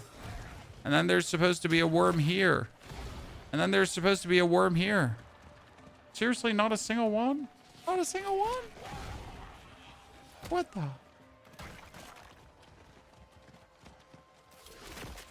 Toxic doodly doo, chat.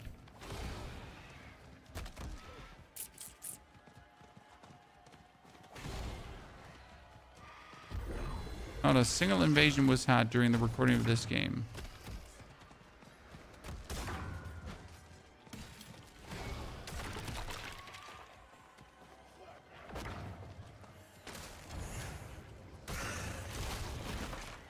Do more PoE content? Oh, you're gonna get more PoE content once I'm done with all my Diablo content that I wanted to do. Yeah, there is another player here. I just saw him riding around. That evil bastard. He's been stealing my worms away, Chad. There they are. Thank you very much. We're gonna have more PoE content once we're done with Diablo. But we're not done with Diablo yet.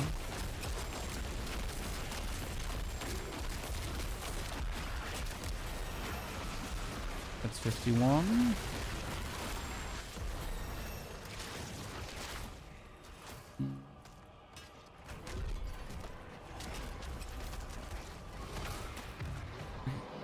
Wait, see? 2 in a row? So technically there should have never been 2 in a row like this.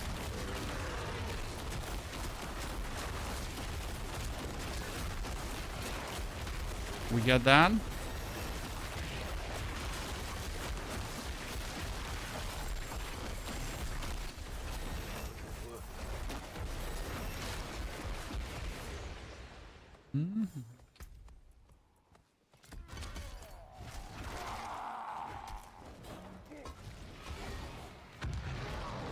Ah, finally.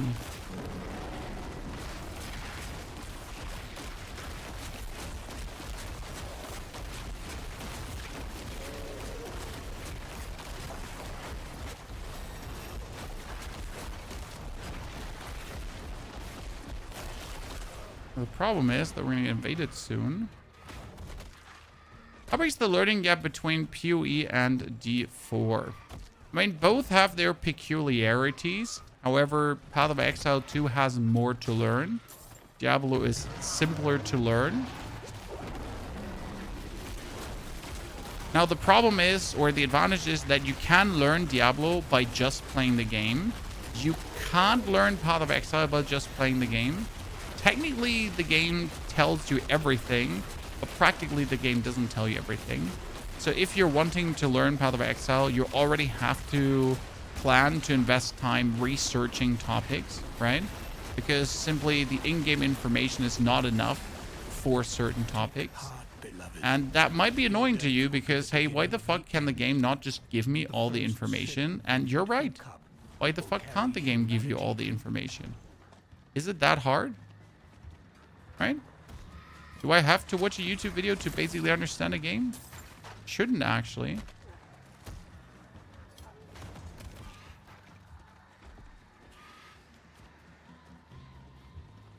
So you're gonna pretty much choose your poison.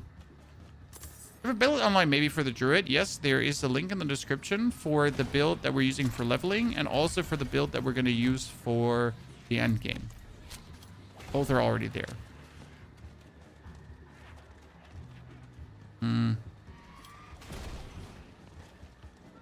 Aru, good to see you there, partner.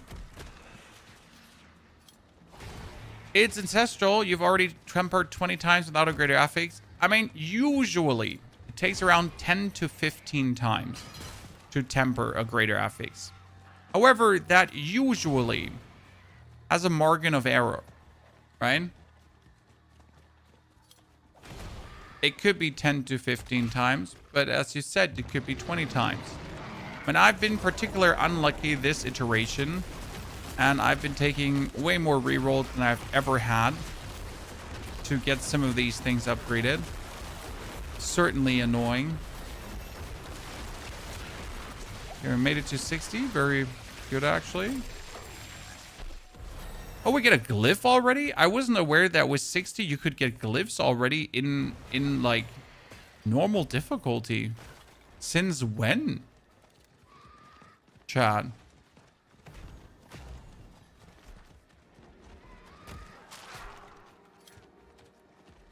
Since when can you get that?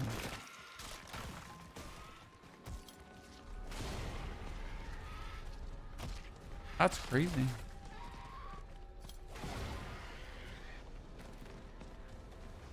You have to craft and you have to trade in the PoE. No, you don't.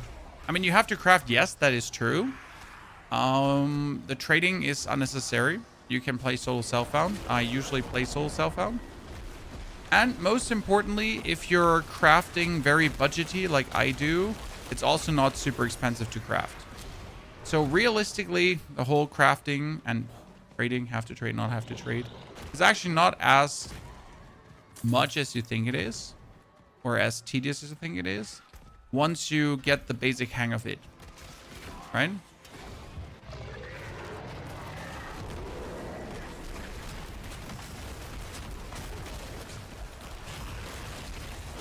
I mean, it comes down to, again, knowing how to do things, but that's also like, you could now try to figure out how crafting works, or you could, again, just watch a YouTube video on crafting, right? Especially on basic crafting, and then save yourself a lot of time, nerve, and resources.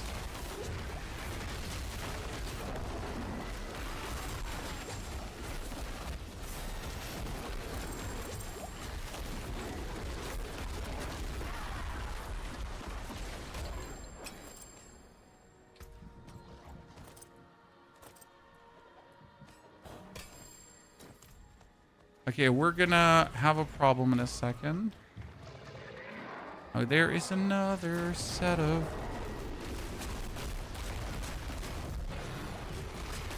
Need to look out for the Hellborn, who's coming here now.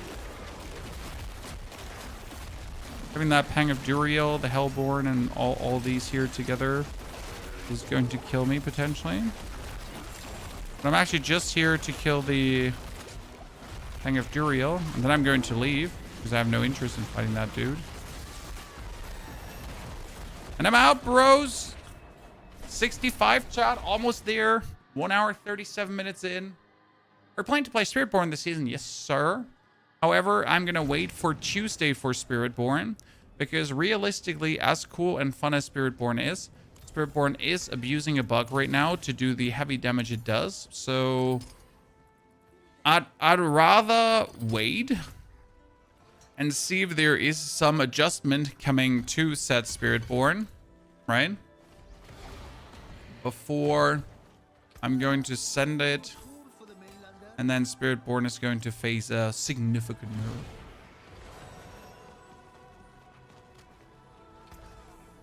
You learn to play PoE the same way you learn any other game, watch a beginner video. Well, I disagree. I mean, you could just actually play the game. However, again, just playing PoE doesn't actually teach you that much about PoE.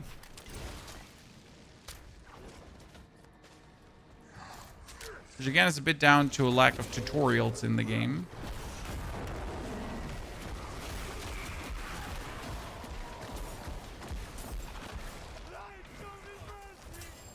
Let's open that. Just pushing my threat higher.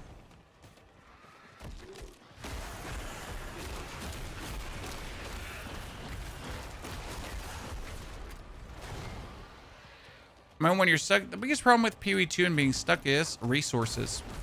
So if I'm now in Diablo, right, and my build is shitty, I can just reset everything and it doesn't cost me a single thing, right?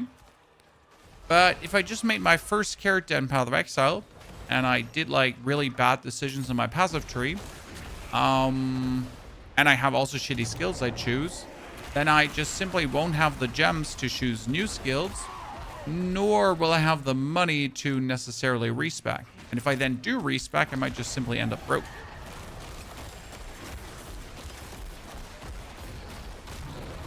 It's definitely a limiter in comparison when you think about it. Okay, stupid fly, go away. However, I do recommend both games. I mean, in all reality, if you have the time, you should never focus on one ARPG. Because as fun as ARPGs are, single ARPGs, they don't have enough content to get your attention forever. None of them has. No matter how much some people will pretend that, yes, sure, my game has all the content in the world. I will never run out of content in this game. That's just wrong. You will. There is just not enough. And there will never be enough. And that's okay. I mean, how should a game have like enough content to satisfy you 365? Just ain't happening. My threat is looking good. This dude like hanging out here with me. But if I could take all these cinders now with me into the Torment tiers, I could instantly open up bigger chests.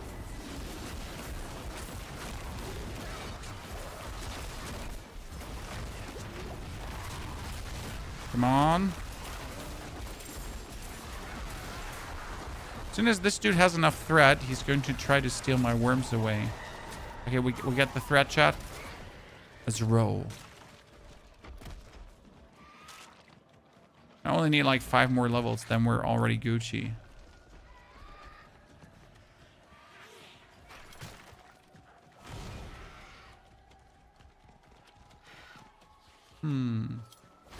Oh, that's not there. Sorry. Hello?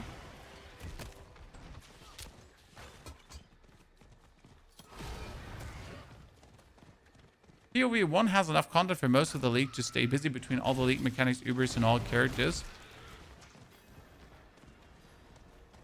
No? Doctor? I mean, if you're a casual player, then yes. A very casual player, a very slow casual player. I would reckon the game has enough for you. But let's say for an enthusiast gamer, we're not talking about the blasters, okay? Not talking about the blasters because there's never enough content for the blasters. But for an enthusiast gamer, right? And most ARPG players are actually enthusiast gamers. I'm actually always surprised by how enthusiastic actually casual ARPG gamers can be. But as a super casual, like super casual, okay, we're talking about super casuals. Yes, there's enough content. But then again, as a super casual, you get enough content with every game, right? That's the biggest advantage of being a super casual is you'll never reach this point where you're like, oh no, I don't know what to play, right? It's like your biggest superpower. If you don't have enough time to game, you'll always have something to game. And the more time to game you actually have, the less games to game you'll have down the line. Because at some point you'll just be like out of game.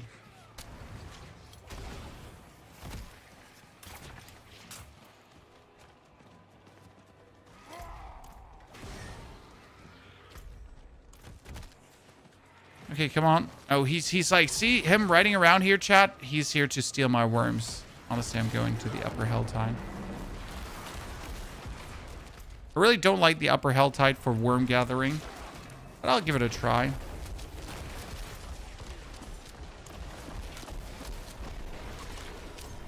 Not my cup of tea.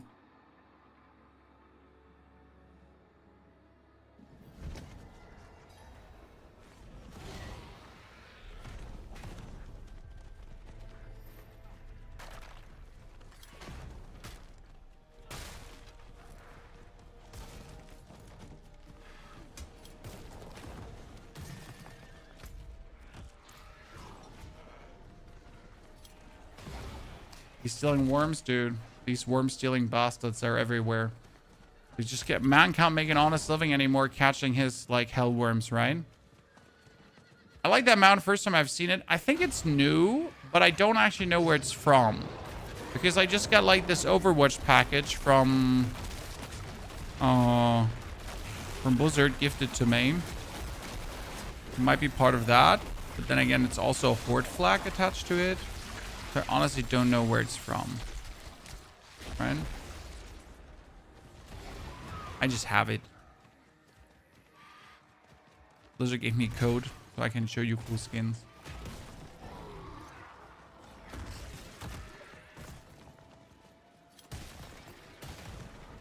Trying out Rogue? Tell me how it goes for you, sir. I mean, so far, no one has complained about Rogue. It seems to be either completely overtuned or just super easy to get strong. I mean, Mr. Voodoo Joe, who's obviously a very experienced player, did clear Torment 12 Mephisto on hardcore with a Rogue. That's already a nice feat in itself, right?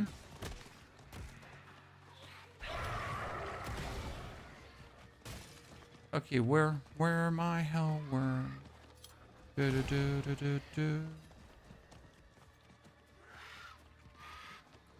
Just write down to check for hell worm.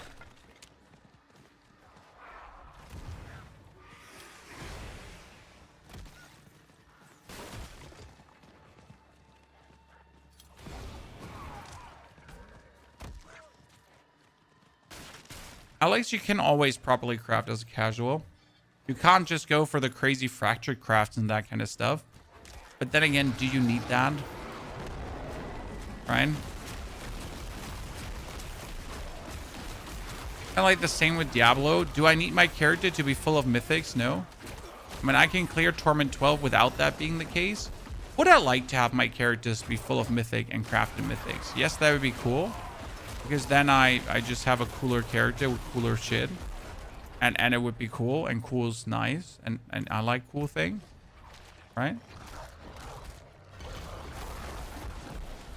Who doesn't like cool things? Give the PoE2 Tornado Druid video. Thank you, sir. I like that one as well. Probably my favorite one. I think very underrated build.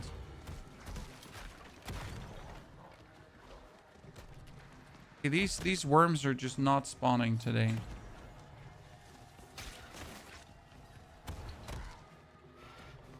Definitely have a problem getting my worms up, Chan.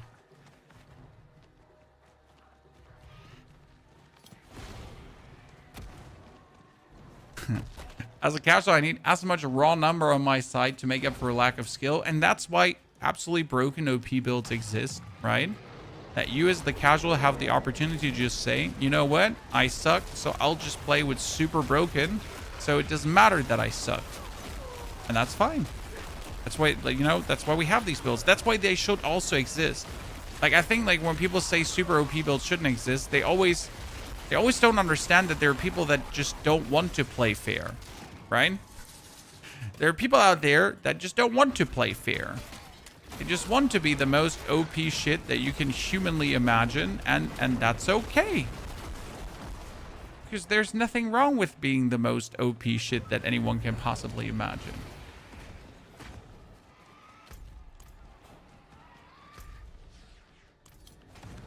Like, these builds literally need to exist somewhere in the Nimbus. Here, come on, Mr. Wormy Worm.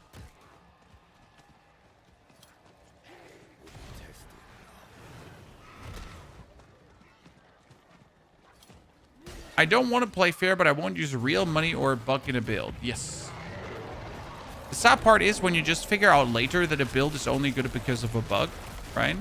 So, for example, the Spiritborn actually does need like a 500% damage bug to be adequate. Okay, Chad, we have now ascended to level 70 and we got 200 billion Paragon points already. Because why wouldn't we have 200 billion Paragon points, right?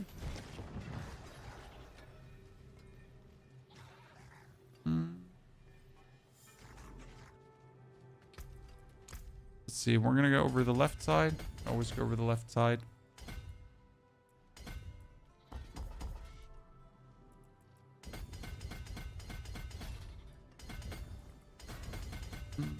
Our first board is called Lust for Carnage. This one is critical strikes with werewolf skills, restore spirit, and increase damage. Now, yes, we're playing Werebear, but despite playing Werebear, we are going to use our Storm, and the Storm is a werewolf skill, right?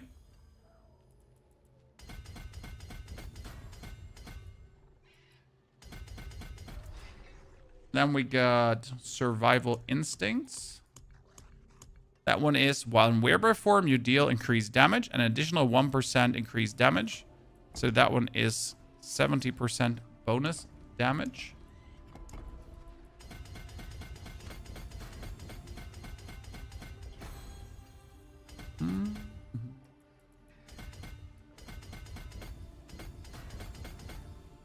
That's 1, 2, 3, 4, 5, and that's 1, 2, 3, 4. Always better. This brings us into the Ancestral Guidance board, I think. No Thunderstruck here. Storm skills deal damage and increase crit chance.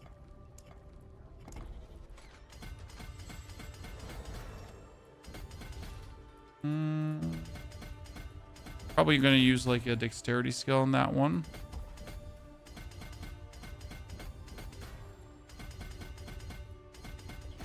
Is this? Oh, that's critical strike chance. When I can't say no to like free crit chance, right? It's too good.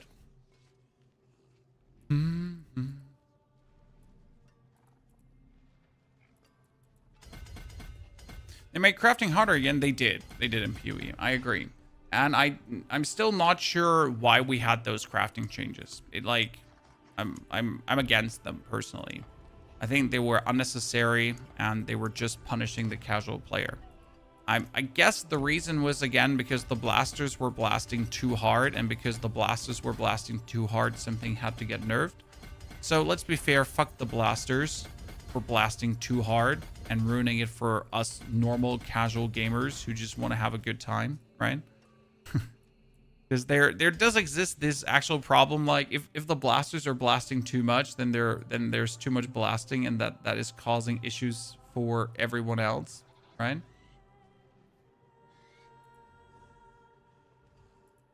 Okay, so that's 91 points still left over, but we still don't have the runes to actually invest these points, so we're good.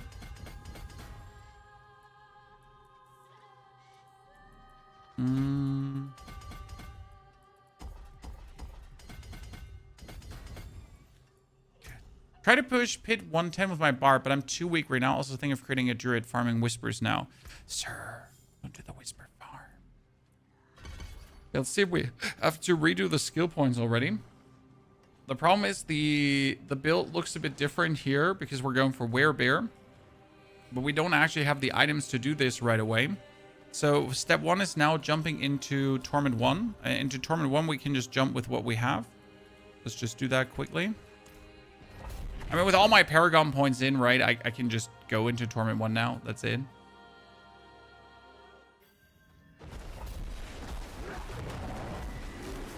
See, like, nothing is just going to stand in our way. When I didn't even upgrade my items. I didn't even get an 850 item, right? But Torment 1 is not a problem. Just don't want to spend, like, any Obo Gamble point in not Torment.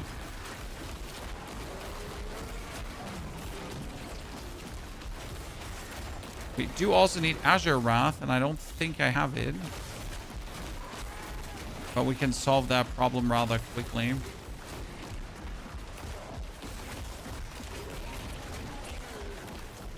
Taking like an ancestral item and upgrading it.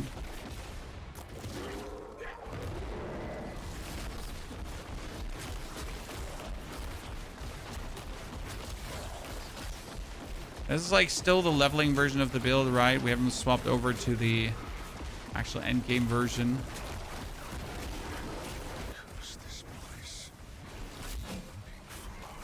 Paragon points are low. Paragon points are low. Probably need like spirit per second on a few gear pieces to balance this out a bit more. I also need to check where actually all the druid stuff drops, because I personally don't know where all the druid stuff drops. To look up. I need all the Paragon points at level 70. They're shared between characters. So this is my second seasonal character, chat. I've already played a significant amount. I'm pretty much reaping the benefits of my earlier preparation.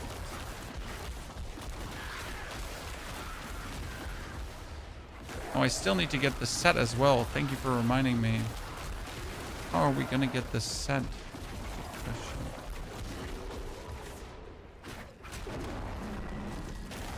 If I see it, I'll probably never get it early. Last time, I really got my set at Torment 8, chat. I know it sounds unbelievable, but it took me that long to get the set for my other build. It was really saddening. Oh no, he stabbed me. How do you get the green lightning? Green lightning. Which green lightning? Do you mean the green light around me? Or that my lightning is green? I don't know. It was always that green. Didn't make it down.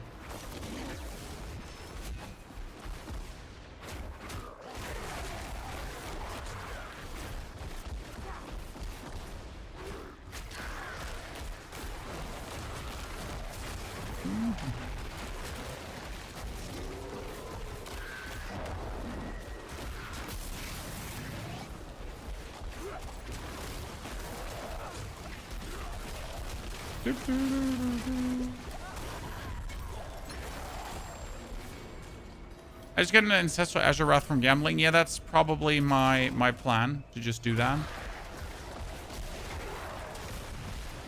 Okay, I need Glyph Wise.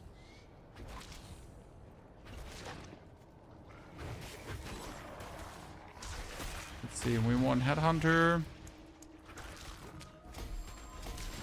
Headhunter is the easiest one to go for early, because you're gonna just put it here, and it's gonna just boost your all the willpower you have in there. I think willpower, right? Headhunter is willpower.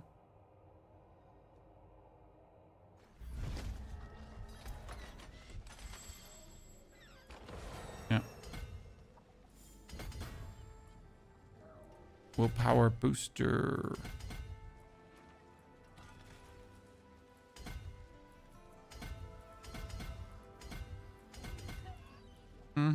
Can already prepare for leveling that up. Okay, get that pit hand. Wait, before we open up the pit. What happened to the bubble? Which bubble, sir? There was never a bubble. You must be imagining things. There has never been a bubble. That's crazy. Crazy talk. There's literally, the bubble is a lie. You think there was a bubble? No. There's never been a bubble. Wow. You actually thought there was a bubble. That's kind of embarrassing, honestly.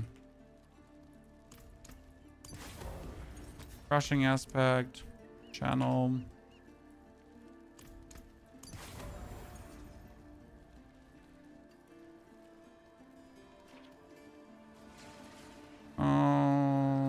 We can do Heavenly Strength for now. Actually, Heavenly Strength doesn't work. I know it's like super stupid.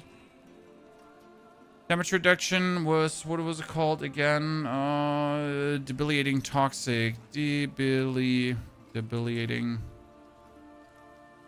tox? I don't have it.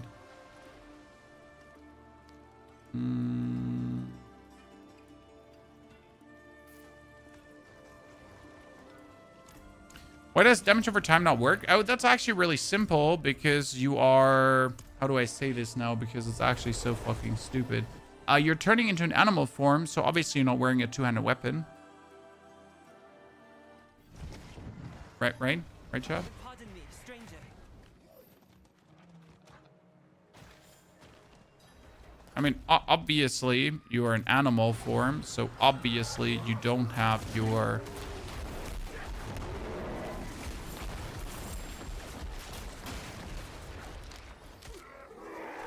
weapon anymore. Is that Druid build fast? Yeah. I mean, we just took 1 hour, 30 minutes to go to 17. And now we're going to take another 2 hours or so to being Torment 12. Maybe less. Depends on how hard I want to push it.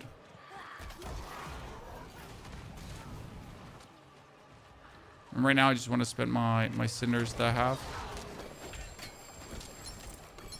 I forgot how useless that is. Yeah, we got 30 minutes left. I can probably jump through the hell tides. Let's see. I put some aspects on.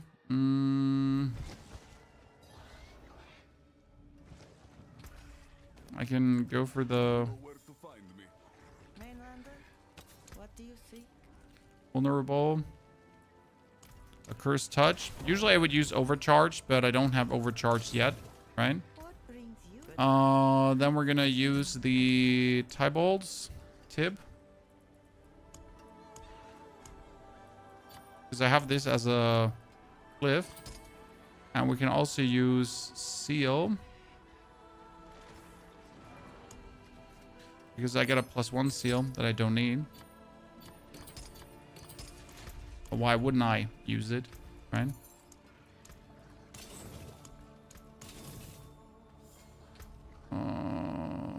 Get ourselves a amulet. Utility aspect cache. See, this is what I meant about aspect caches. Just get them. Because these are going to be fixed legendary items that are going to upgrade what we're doing. So like they're going to give us aspect, like overcharge. Now I get the overcharge. That's amazing. This should be interesting. Because overcharge says that my storm skills make enemies vulnerable, right? We're crashing on. I have lightning storm thingies.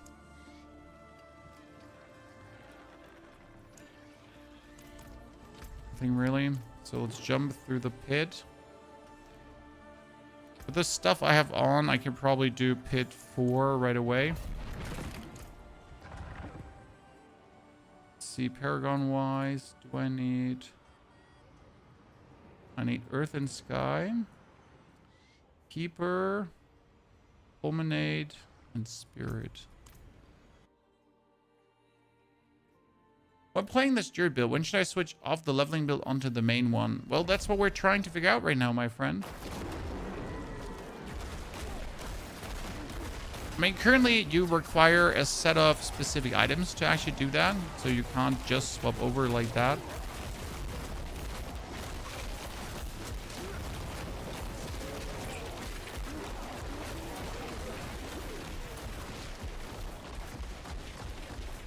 For example, like T-Bolt's Will is something that you really want to have. Very good. Also, you want to have like... I think the Werebear ring. So the Ring of Earthen Strength.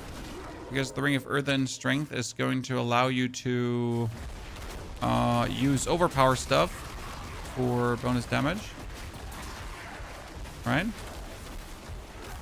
I could see that being required to really get somewhere.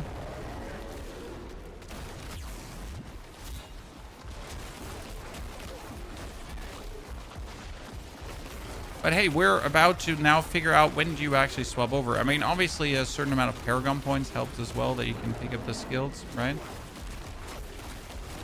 I mean, so far we just arrived in Torment 1, now we're in Torment 4. Yay. Ultimately, I don't want to use the weapon that I'm using here right now. That's very important, right? Ultimately, I want to swap over to an Azure Wrath, but I don't think I could go for the Azure Wrath right away, because that would probably be detrimental and not helping us. So we're going to make a normal weapon with like all damage multiplier and everything. We also need Gatlin's Birthright. But in Torment 4, I can at least like go for pit bosses, I think. Better. Make that down to how the boss fight now is.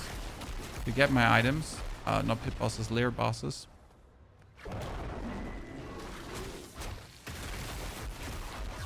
I mean, getting the weapon should be super easy, but I still need to gamble for an ancestral sword. That could be hard.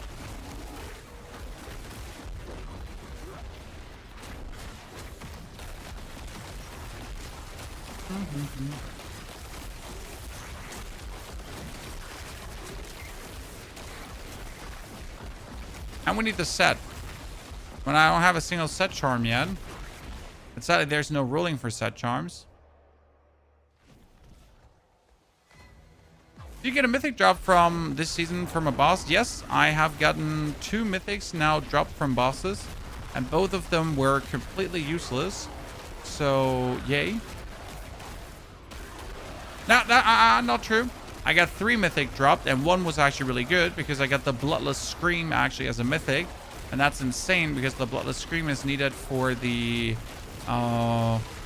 minion build to like really get the damage up to the next level. And usually you would have to craft that Bloodless Scream, which could be somewhat tedious on a Necromancer. However, I was lucky and dropped it, which means I can like wear that together with a different mythic. Sadly, I don't have a different mythic on my Necro, so still waiting for that.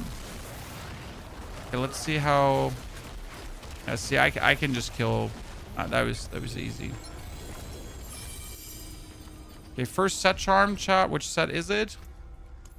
It is the Red Wolf set, which is obviously useless. We don't need that. Do you think Bear Lightning Druid can work in PoE2 as well? Bear Lightning in PoE2. No, Bear's Fire. I just don't see how you would pull Bear Lightning off, personally.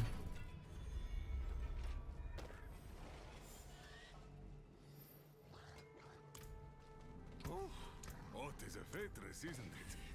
That's it for that piece.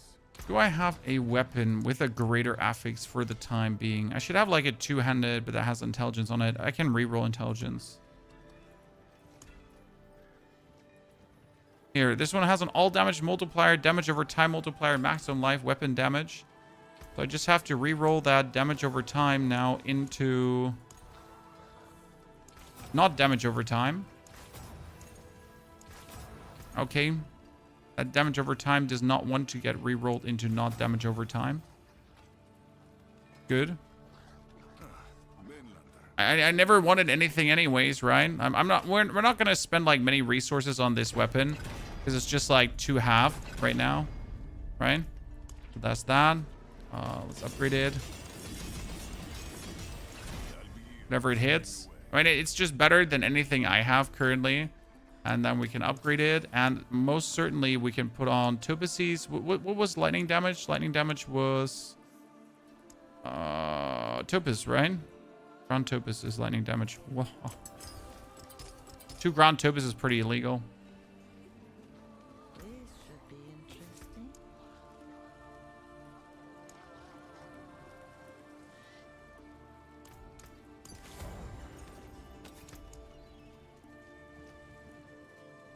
interesting. I don't even know if I fortify. Do I actually fortify, Chan? So that was Torment 4. Let's do Torment 5 quickly. You being online at this time is just weird, man. I agree. Also, Valorous, thank for the 4 months of support. Greetings, partner. I fully agree that it's weird we're online at this time, but... it is what it is.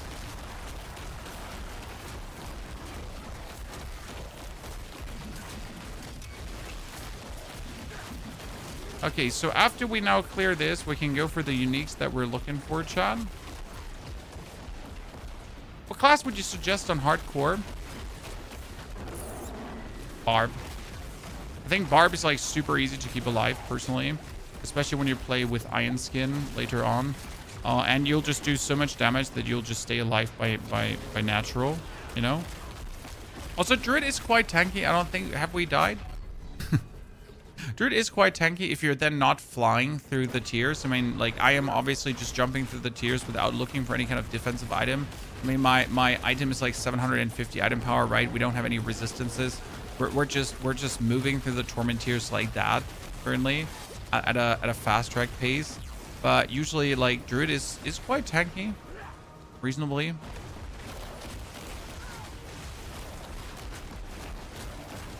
And my friend Steve, who has this build like fully teched out already, he says he's just standing in pit 130s and he's essentially not dying. Which is great. I mean, my Necromancer, if I'm not looking out in pit 130 and someone coughs on me, I'll just incinerate instantly like a vampire walking into the sunlight, right? Like, oh no, I'm standing in the vicinity of a strong person. His aura is crushing me. Oh no. That's Necromancer for you. Right?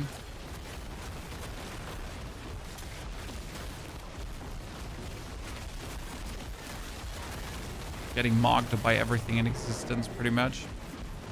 In the sand. Any more cough resistance, dude? Cough syrup for the win.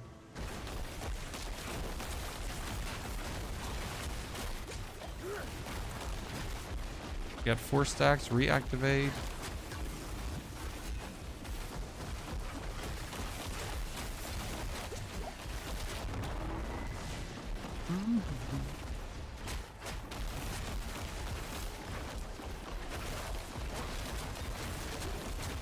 Yeah, okay, so we made it to Torment 5 already. It's pretty successful, I reckon. Oh my goodness, lightning. Is dual curved bandit sword good for a bleed build even though it's constant at all fluggy? Completely wrong game, brother. However, I can answer that question even without looking it up. Yes, the dual curved bandit sword is pretty good. because it attacks really, really fast and it has a nice movement set. So you're pretty much doing jump attacks and it just like jump forward, double blade, slice and dice attack. That one is extremely efficient and just will carry you through the game super quick. I personally never liked it though, so I gave it a try and I felt like, I wouldn't say clunky, but it just something didn't add up to me. I preferred like for bleed builds, different weapons. So yeah, that like two-handed weapon or two one-handed weapon, dual wield spam. I don't know, something never agreed with me about that one. But a lot of people swear on it. They're like, banded swords, super GG. Ring guy. I might not like. I haven't been Elden Ring in a while now, but we remember things. We get a big head.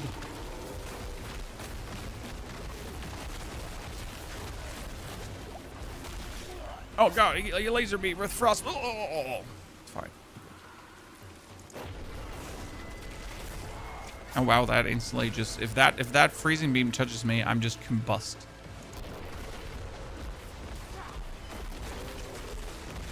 So note to myself, don't touch freezing beam because freezing beam do kill you. 2 more set charms, ladies and gentlemen. It was definitely worth it to just zoom through. Get that headhunter further. We got Werewolf, Rubber, Fang and Claw. Fang and Claw is actually needed in board number... No, Earth and Sky is needed. Not Fang and Claw. Bye. Fluggy, our last bleed build was, I think, a spear. Because there was a cool spear in the DLC that allowed for some really easy bleed builds. But I do not 100% remember. Couldn't tell you off the rip right now.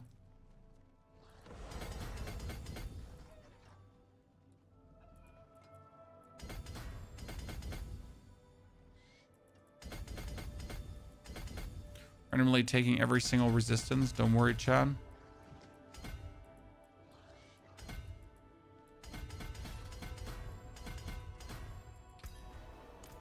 Okay, we are in Torment. That's a 500 item power item that I have there.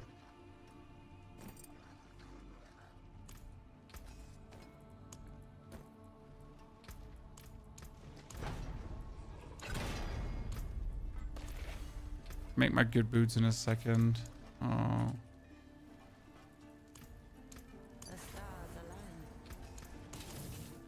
Let's go into Torment 4.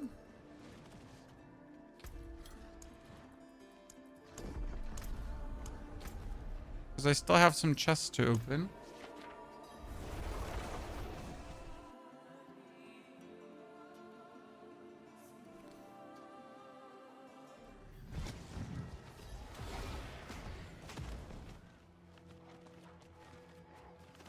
Okay, now let's go for... I'm not sure what RB is, Fluggy. We'll be having to use full words. You know, you'll have to use big boy words to explain big boy things. So we're going to pick up these chests now for our 951 cinders we have, okay? And after picking up these chests, what we're going to do is we're going to get the uniques and then instantly get the actual build roll in, okay?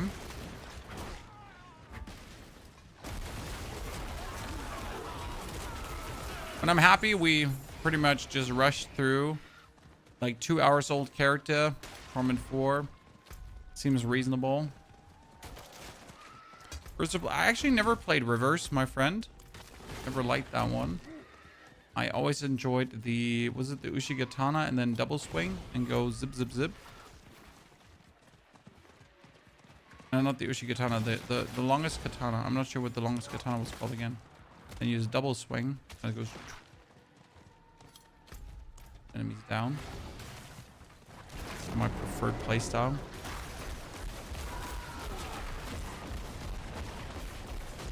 Almost at the millions. Doesn't sound like much, but it is. I was hoping we would get set charms, Chan. but I got robbed. Right? Actually, we can turn on our loot filter. Because I don't need the other stuff. Like, really don't. Not for this character. Let's go here. Set charms. We got... Oh, wow. We got all the sets that we don't need. Where do you offer the build and the leveling details? In the description is a planner, my friend.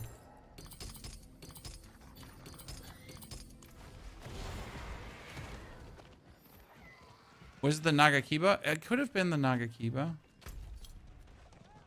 Again, it's been a hot minute since we touched the Elden Ring. Where's the chest? It is not here. Why is there no big chest? I cannot lie. This build slabs Bastion Hordes, but you don't know what this build is first. This is not the Werewolf build. It's going to be the Bear Lightning build. But yes, it will also slab in Hordes. So, that is indeed true.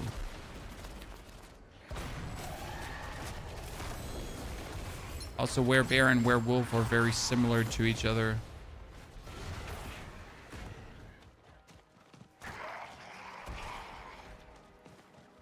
Okay, now we just need to open one more, John. One more.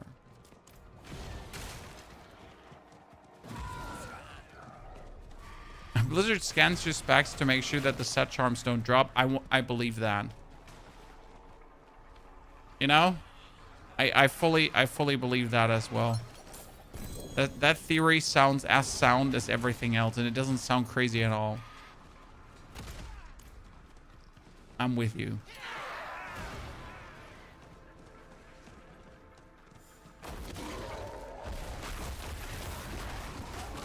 Justice for everyone not getting their set charms at first.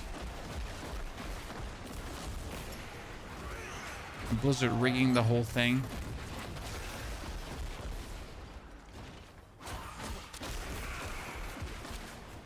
I don't think I have an Azure Wrath just flying around.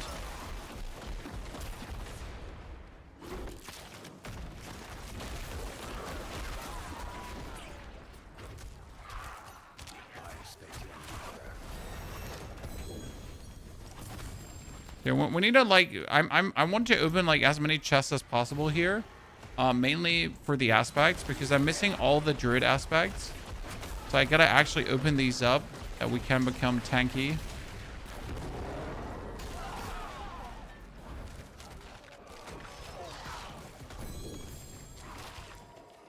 Okay, let's get back.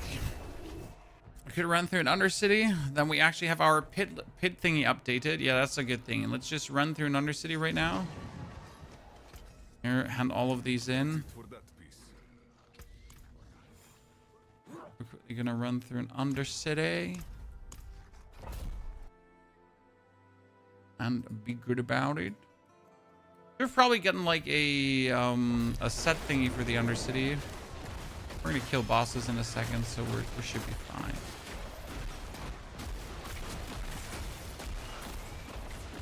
Do you recommend following the leveling build part of the skill tree or the actual skill tree?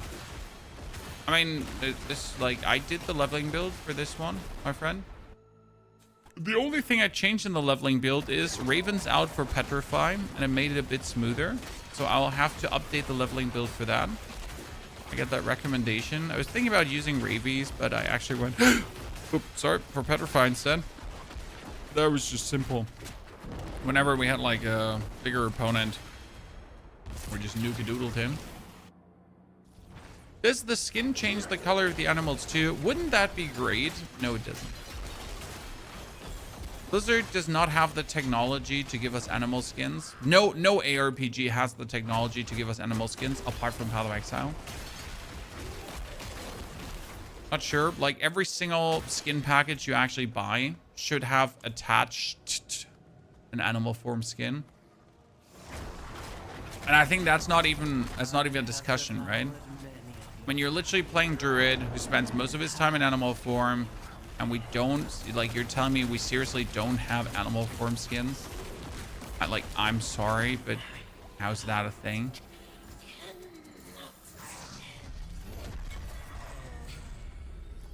Laughable. To be fair, laughable. Okay, let's open up Diablo filters. That's what I use currently for loot. It's actually a really good website. So, for example, I need the Ring of Urzin Strength. So we're going to go for Urzin. And that's Might of the Urzin is dropping from Harbinger of Hatred. It's quite simple.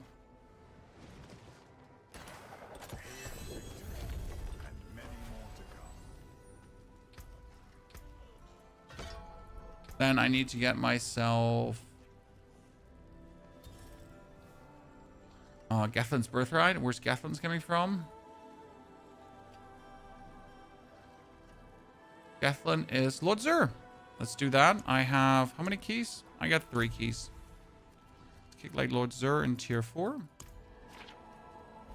It's a bit hardcore friendly, looks squishy. I mean, it looks squishy, sir, because we jumped from 1 to 17 an hour, and then we jumped into Torment 4 instantly, and then we did Torment 5. So, like, we're wearing, like, as you can see, we have no aspects put on. You know? It's not my first character. We're just rushing. I'm pretty sure you could play this in hardcore easily. There's a website, diablofilter.com, where you can also find my filter.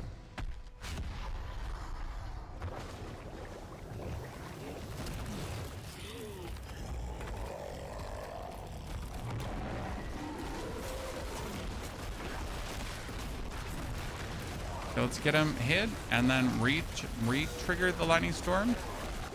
Again, the way it works is get the 4 stacks for the ferocity, and then re-trigger the storm, and then win.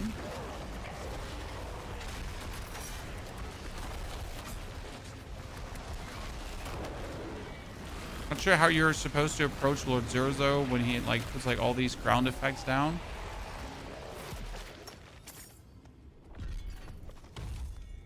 Hey, give me the birthright. That was not the birthright. It's not the birthright we're looking for, chat. Yeah. Oh, actually, that is what we're looking. Lightning Storm gains an additional 1 and 2 ranks to Lightning Storm. So I guess that's what we're looking for, chat.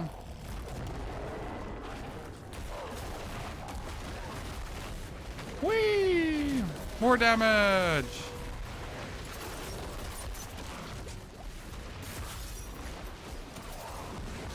So I wasn't even aware that they're dropping here. Huh? Today I learned. How good is Rogue this season? Rogue is insane this season, from what I have seen.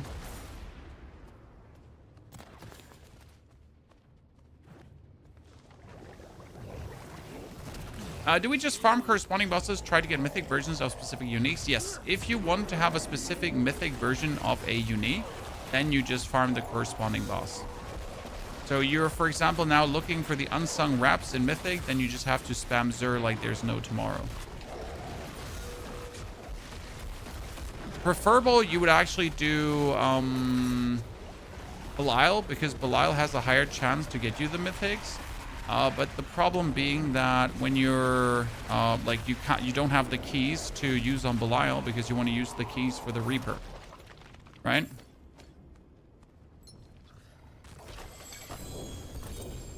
Helm. With the helm too, that's Gathlin's Birthright. Woo.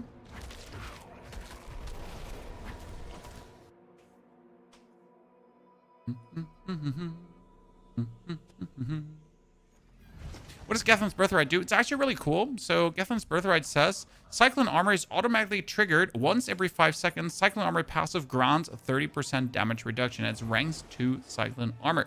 So what we can do right now is we can go into the skills menu, and let me pop that open. We are in need of 2 things. So first and foremost, we need to become unstoppable for our resource generation. So I now need to pull out Bloodhowl. Bloodhowl is not needed anymore.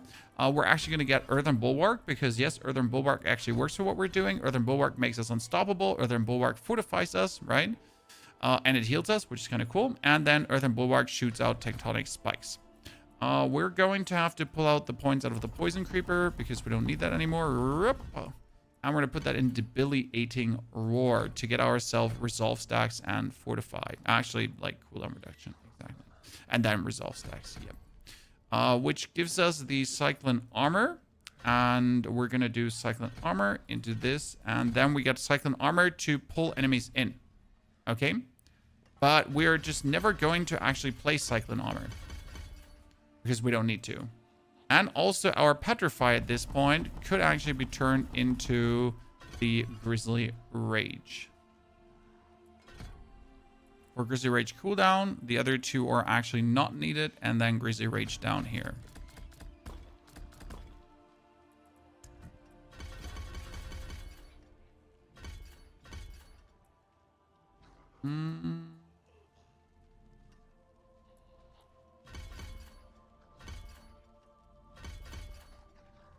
Okay, that's good for now. We technically don't need the basic skill anymore, so I got Grizzly Rage, I got the Creeper. We got the basic skill. We don't need... We need the Roar, so the Creeper goes out, the Roar goes in. Yeah. And that one can be put over to... Storm Strike now. Storm Strike goes whoop, bib, and it's a bear form now. We can actually use this in the bear form. Get this up to 10. Get this up to 10 for now. Okay, so things swapped over a little bit. We need more pits. Well, this is talisman items. That's good. So we can get our set. Because we're still missing the set, right? Oh, shit. That's amulet, not talismans. And we already made progress. So that's good. We're going to do a pit. So let's do a pit. I mean, I get the unsung ecstatic wrath. So that's good. Because it says, like, lightning storm gains additional strikes each time it grows and deals bonus damage. So that's cool. We can just upgrade this one quickly. Doesn't cost me that much, so it's worth it. Then we get this one with 3 Cyclone. It's not that good. I wanted to have something for my chesticle, probably. Oh, yeah, we wanted to have some damage reduction. We're probably going to go for the armor. Right? Armor here. Juggernaut. And reduction... We have Barrier, gain damage reduction. Yeah, and then we need to play. This is important. Which rune combo are we playing? Which rune combo did we play last time to get things rolling? That's a good question.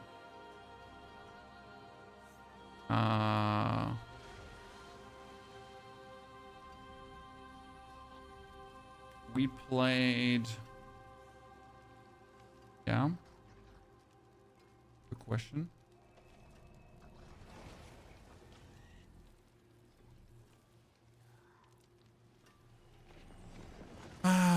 Probably Igni.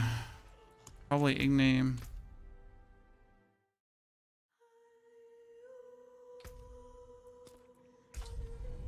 Let's get things over from our other soul cell phone character. That's why we have soul cell phone characters, right?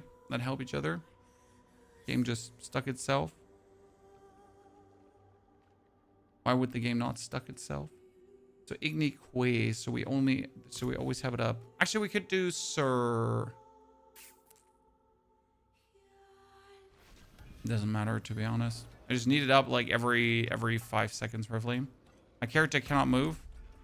That's why would my character be able to move, Chan?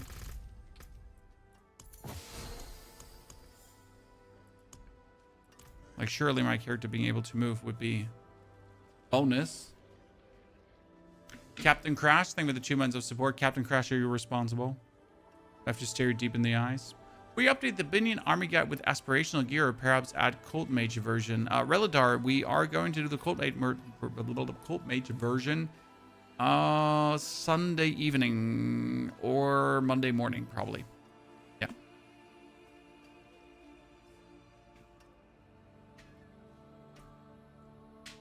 That's the plan.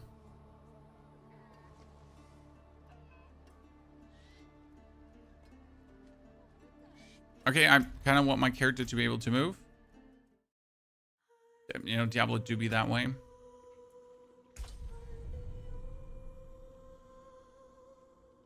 Is this the Shroud build or the pure Lightning Storm build? This is a Lightning Bear, not a Lightning Wolf. Okay, my character can still not move. Ah, Diablo.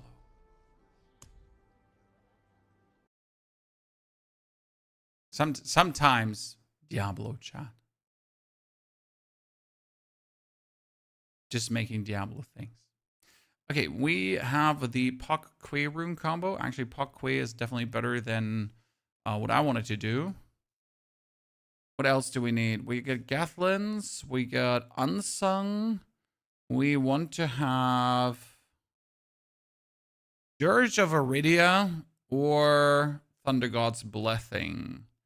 So you said Thunder Gods. Where's Thunder Gods from? Thunder Gods is from no one, right? No, exactly. Dirge of Iridia is from Astaroth. Ugh. So I should probably just get an Ancestor Ring upgraded. I see what you're saying. Yeah, that's definitely annoying. And Might of the Urzin was from the Lord of from Harbinger of Hatred, so we can just kick that one in the nuts.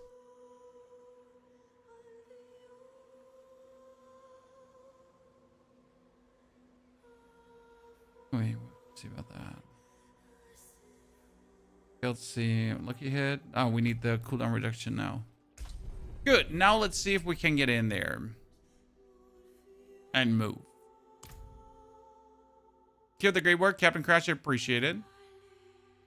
Happy you're enjoying the game even more. So can my character move? Oh, my character can move, ladies and gentlemen. It's happening. By the way, where's my weapon?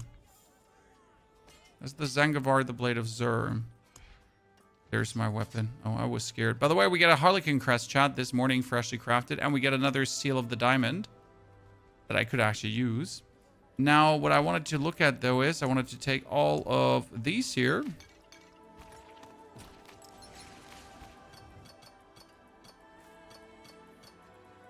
Because I can... Snagoo. That's Pog. That's... Kwe. For now. Do I need anything from this? This is Greater Talisman items. And this is...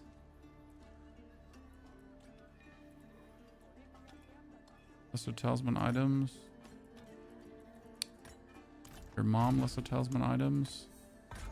Amalgamation. Amalgamation. Solo cell phone for the win. Uncle John, thank you for raiding your community over. I hope you had a pleasant stream, John, and enjoyed your time. And had some success finding cool stuff. What time is it? 9:05? I think we have another hour before the wife returns, potentially. I'll have to see. Okay, let's get the rune combo. First was Pak Kwe. Why do we need Pak Kwe? Because if we become now unstoppable, then due to Tybalt's will that we have here, we're just good to go, right? We also need all of this for crafting shenanigans. And I could be lazy and actually force items, because I can use this now. For example, hey, this one is for Astaroth. So I need a specific item from Astaroth, right? I could try to get a specific item from Astaroth like that. Now, I was unlucky because I don't need any one of these, so we're just going to have to trash all of this. Sad phase OP. We wanted to put the crushing aspect on one of the rings for the time being. Actually, the crushing aspect can be on the amulet for now. I was able to do this season. Technically good, but the Den Mother aspect is bugged. So as much as I want to play it, the Earth set is not 100% working, and I don't like that. Oh, wait, you know what? We're not going to do PID. We're going to just run for talisman items.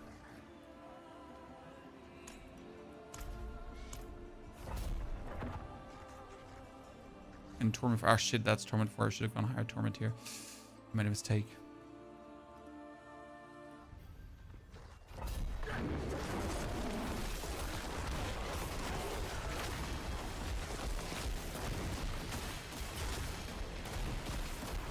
So now I can activate the lightning, and then I can actually activate my bear ultimate. But since I am since I have my lightning on, it's possible for me to just keep doing this, right? So I can just run around now with infinite resource, infinite lightning in bear form, and just enjoy my time, because like that's just how it works, right? So I can be a bear. Usually that wouldn't work because obviously the lightning storm is a werewolf skill, right? But since we are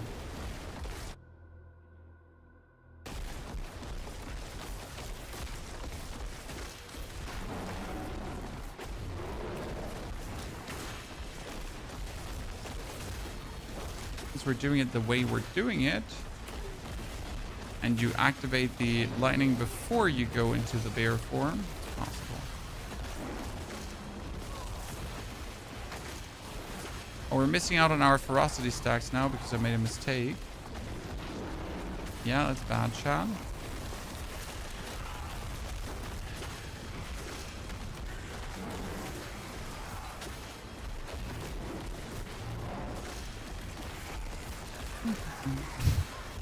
Walking calamity, walking calamity. Yeah, I was really looking forward to running Boulder as well, but with the Earth set bugged, we have to wait a bit.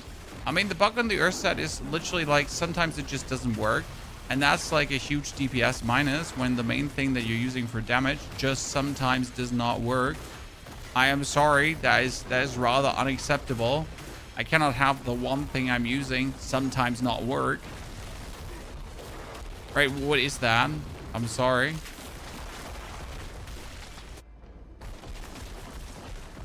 Might just be me. See, wasn't that a fun run, ladies and gentlemen? Ah, set charms, sealed, set charms, yes, queen. So if I'm not getting a lightning set, I'm just gonna be mad.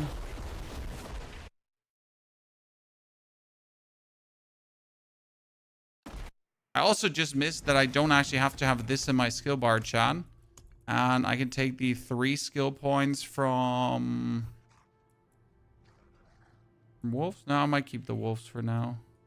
Because the wolves are still good, right? The wolves are here to provide us with the bonus attack speed. So we still keep them. 1, 2, 3. 4. Why do I need 4? Because we had Hurricane together with movement speed increase. Weakened enemies, and Hurricane has no cooldown and deals bonus damage. Hurricane costs spirit per second while active. Cast Hurricane again to toggle it off. So I think that is... Technically, you want to have Hurricane and everything permanently on, right? Yeah. That's the plan.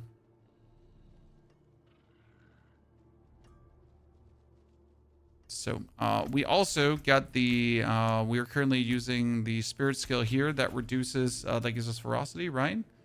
But technically we would like to have this cooldown reduction here of the ferocity. And if we actually do that, we need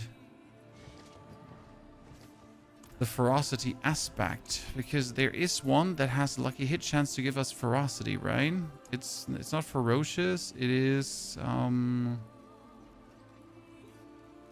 chance to gain ferocity when you crowd control an enemy or apply stagger. No, that's not what we're looking for, but I guess I could just play that for now. Probably. There's a different one. It's called Great Storm Aspect. Okay, we did not get a single storm aspect, ladies and gentlemen. Would be a shame if we had, right? I mean, imagine just getting something useful. That would be truly not cool. Rare. Rare. Let's see what we got here. Legendary seal-wise. So none of that too. Okay, so what you're going to do with these sets now is simple, right? You're going to take 1, 2, 3. And then 3 to 1 transmute and hope that we actually get one of the lightning set. But we don't have a single lightning set. So 1, 2, 3. And that's also Old Mountain again. And now I'm just going to put on all the set pieces to at least have something going on, I guess. you know, to feel adequate in some way. So we're in Torment 6 now. I think, no, I didn't do Torment 6. I did Torment 5. So we're now going to kick the Harbinger of Hatred for that Might of the Urzen Ring. And then we have to craft a pair of pants. A good one. Should be possible. Is there any special things I need? No, pair of pants is just tankiness. Oh, spirit regeneration.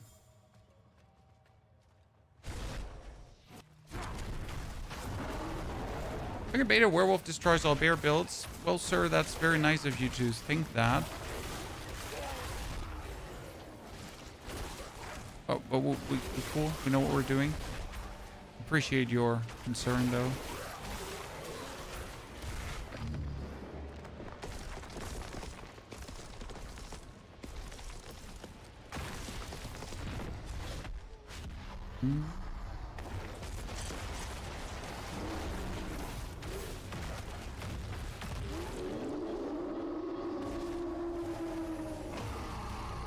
So technically you want to send in your wolves to get you that wolf attack speed bonus.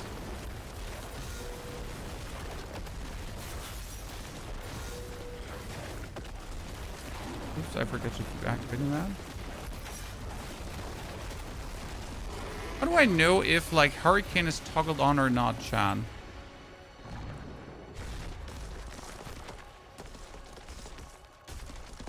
Oh, I see it. Okay.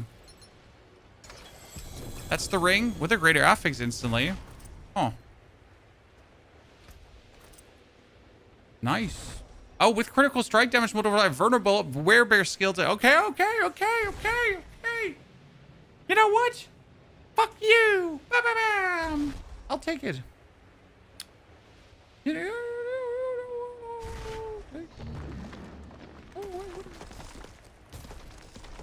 It's quite reasonable. It's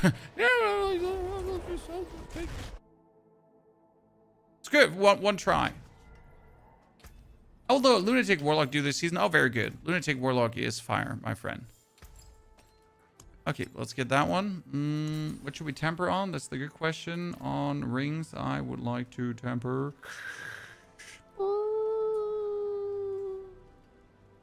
Resource generation, probably. So we're always resource generation up. Not sure if that will be required, but we're just gonna put it on now. How many scrolls do I have? 10%.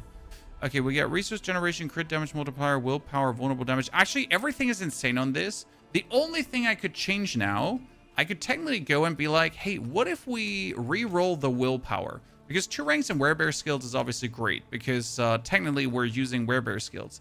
On the other hand, our lightning storm is actually a werewolf skill.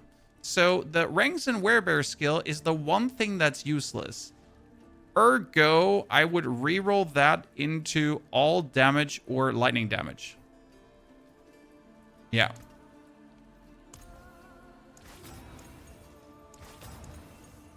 Here, lightning damage. Ta-da. I like it.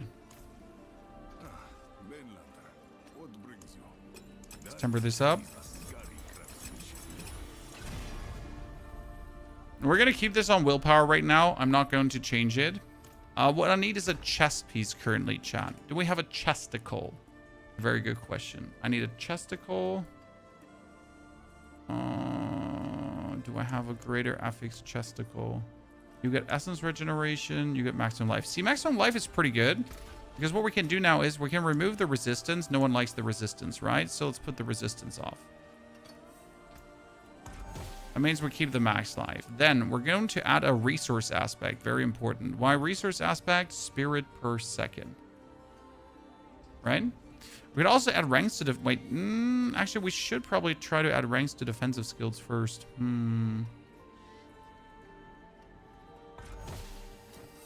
That one might be hard to hit.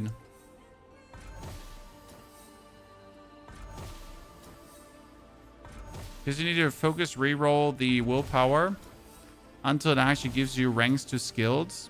This is defensive skills 1. Wow. Again, defensive skills 1. Again? I could just take Earthen Bulwark, but I use 3 defensive skills, so getting defensive skills is definitely better than Earthen Bulwark. I mean, I'm going to be greedy here, you know? See about that?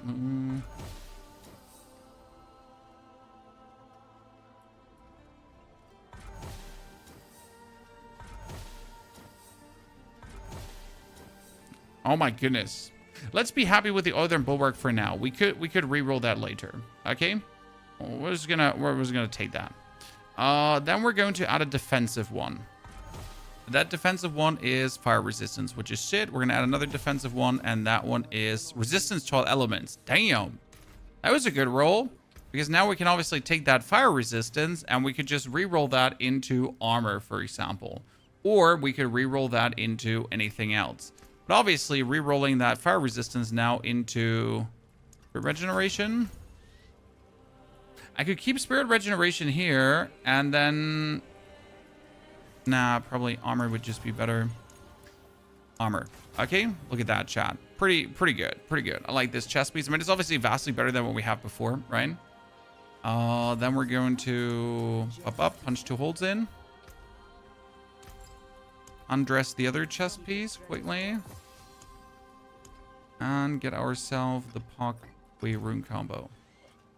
Then we're going to take our Gathlin's Birthright. Even though it's like we're going to exchange this one, but it doesn't cost really much to put 2 holes in. But we can craft 2 sapphires now for the willpower. For the time being. Right? Why not? More willpower is good. You can do Resistance Prism to get the all resistance. Yeah, but I don't trust that. I mean, you expect me to trust that. So what we need here, Temper now, is the maximum resolve stacks. The only thing I wonder is, do we also need to masterwork the maximum resolve stacks? Right?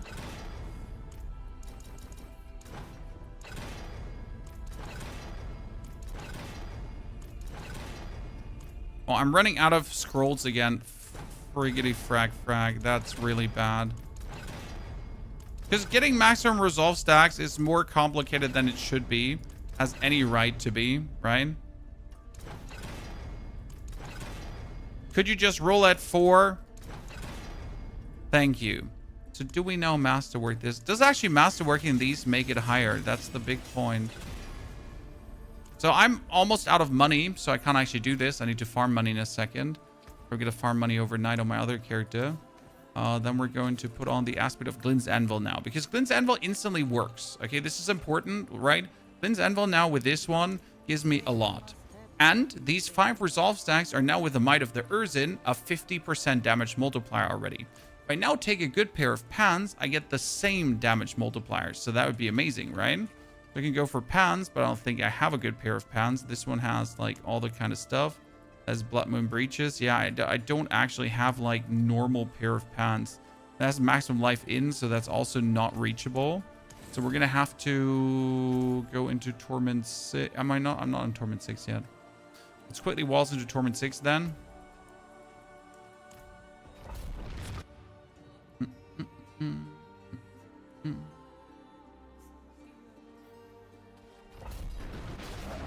I made a mistake. What was the mistake? Oh, I accidentally went into... I mean, I can still kill them with my auto attacks. So I accidentally went into Werebear form before I activated my lightning. But as you can see, I can also basic attack kill everything in Torment 4. Okay, sorry, chat. I made a mistake. Out of my way! Hong Kong! Like, beer passing through! Move, bitch! It's me! Honey Hop! Say it like this. Ah, Druid. Beautiful. It's a bit like playing the Sork again, right? You try Bloodwave Necro? Not my cup of tea. Really not.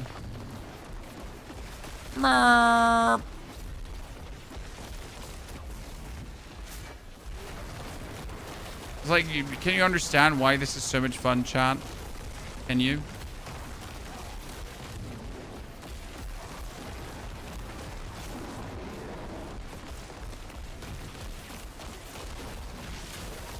Oh, it's gonna be later you and Hell Tides, right?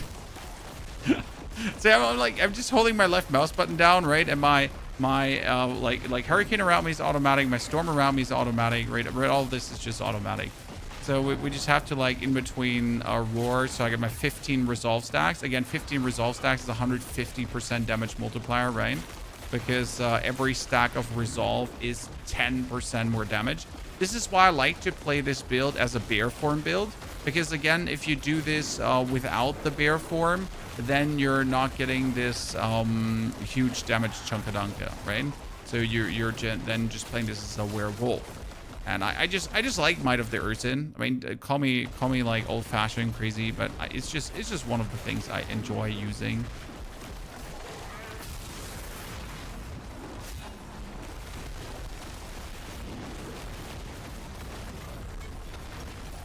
Okay, I win. I'm better.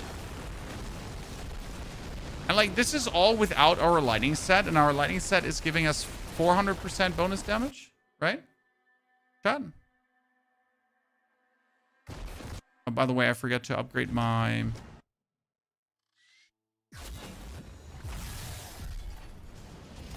100 to 15. Wilds, werewolf, werebear, fulminate. Fulminate is the next one. Fulminate needs to be played in almost last board.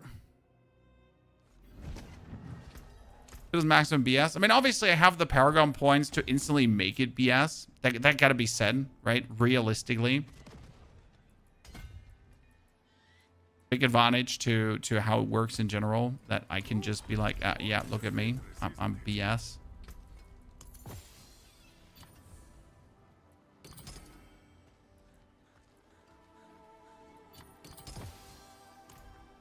I could pretty much just waltz into Torment 8, I guess, from a damage perspective. Let's see if I can just do Torment 8. Should be able to. Because Torment 8 is like worth it to start gambling stuff and so on. Torment 8 also allows me to run my first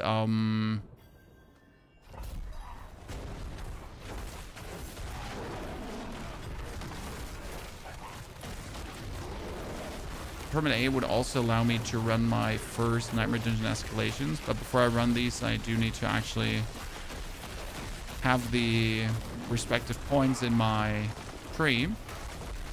Because my war plans are not leveled up at all right now, right, Chad? Obviously, a downside of this. The Torment 8 can be done, but obviously you would like to have more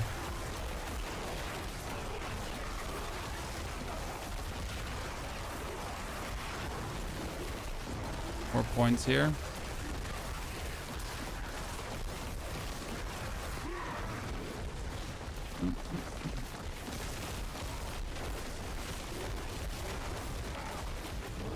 Yeah, I need the aspect that gives me more. I need the aspect that gives me ferocity stacks. That's mandatory. Because right now without ferocity stacks, it just feels like giga awkward. And what am I gonna do?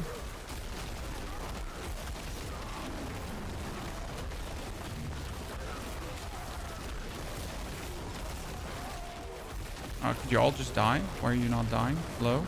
That? Because you're all like share the same birth mother? Or are you just being a bunch of weirdos?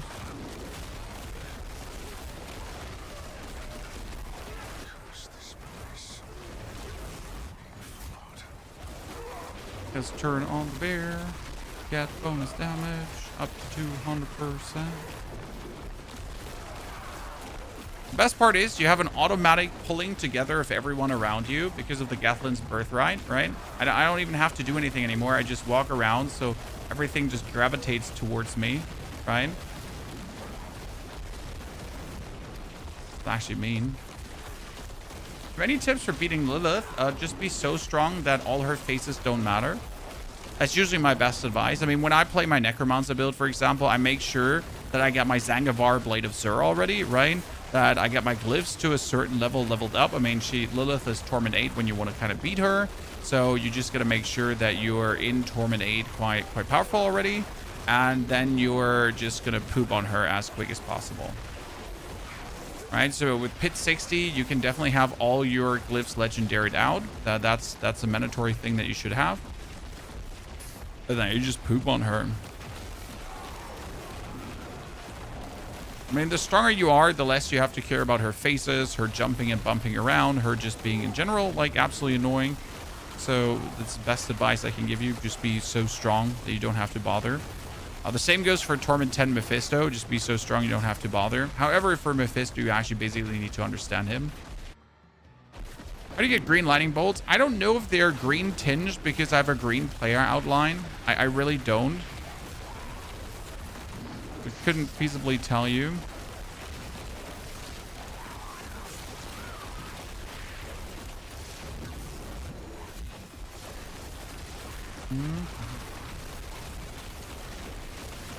I'm waiting for my like bear reset here. We're getting the damage. Bear reset. There we go, instantly up to hundreds of millions, so that's nice. Here's the boss. Let's see how that goes. Oh, that goes easy. Sir, could you please stop jumping around? Please kill him faster so we don't have to care about this fight. Oh, now it's going to get annoying.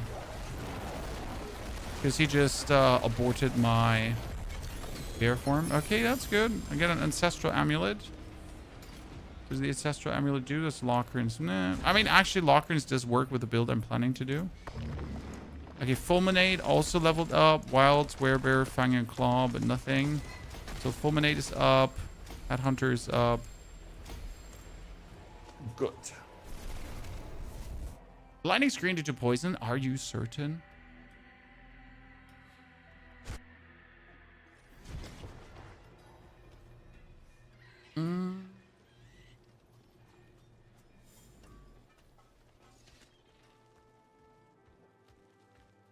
Okay, now we're Torment 8, chat. Torment 8 means I can gamble. You know what I could do? I have 18,000 obolts, right? And I need a second ring. Could I just, like, throw this at rings and see what comes out? Maybe I'm getting a unique ring. Unlikely, right? Life on hit. Physical damage multiplier. I mean, worst case scenario, I'll just get, like, whatever I'm looking for. Ah, I was looking for a pair of pants. That's true. Let's actually do pants here.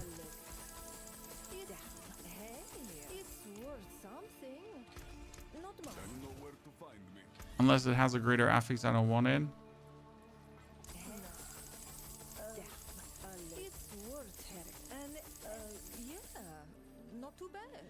Willpower, spirit regeneration. I mean, I wasn't looking for willpower because willpower is like a dud there, but it has spirit regeneration already. So we can do add affix, add defensive one. That's armor. And then we can just re-roll that healing. Healing received would be utility? No. Yes? I mean, it's not spirit regeneration. I know that. And that's life regeneration now. And that's potion capacity. Oh, I'm going for focus reroll. I'm an idiot. I want chaotic reroll. Oops. That's dodge chance. Yeah, we can't have dodge chance. So dodge chance needs to be maximum life.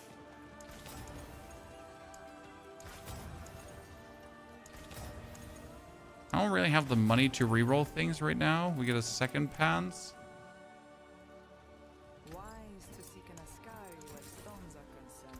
That one is definitely going to be better than what we have currently going on. We also took the Juggernaut aspect here right now, because we don't have a different one. We get the Whisper upgraded, so we can now get Corrupted Roots. That's good. Masterwork cash. No, I need utility, resource aspects. Because again, I need like specific aspects from the Druid, right? I don't have yet. Still don't have a set piece, so let's take 3 set pieces here. Yep, still not, ladies and gentlemen. It seems to be quite hard to get the set we're looking for. I guess Torment 8 Undercity run? Yeah?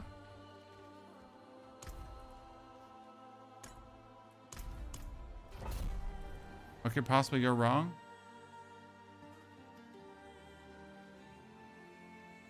We have an Azeroth unique charm. I have multiple Azeroth charms, but that is frankly spoken useless for you because I play solo self-help, my friend.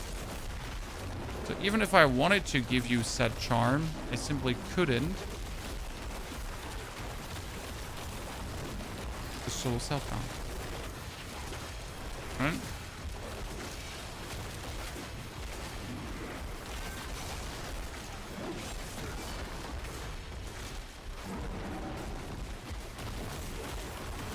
You know what? I should have tempered the pens beforehand.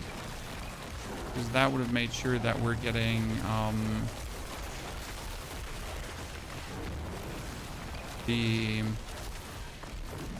more overpower, more resolve. Could have whizzled out another 5 stacks, another 50% damage multiplier. They're the strongest thing we can do right now, right? Just weasel out overpower stacks, resolve stacks, and just easily get our power up. It's just that powerful.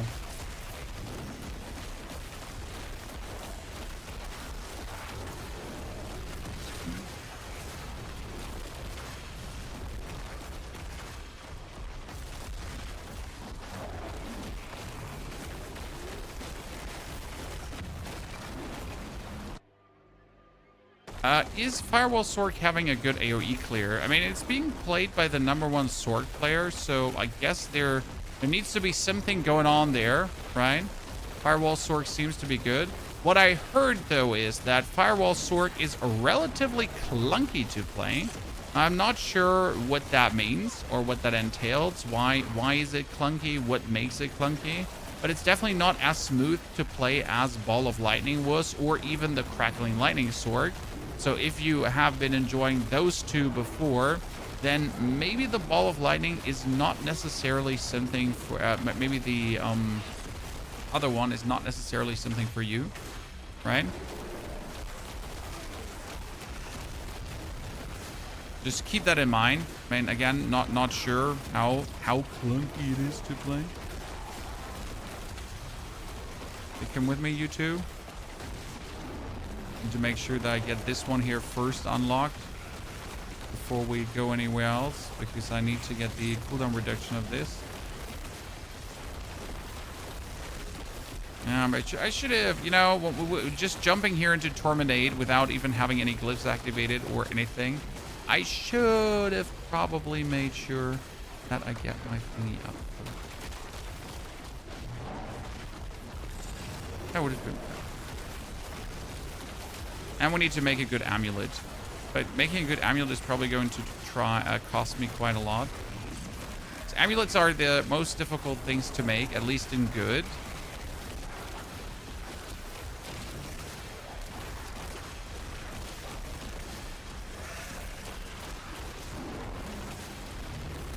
I do believe you can also just play the Crackling Lightning Sork still, but it is now weaker than it used to be, and that's kind of like annoying.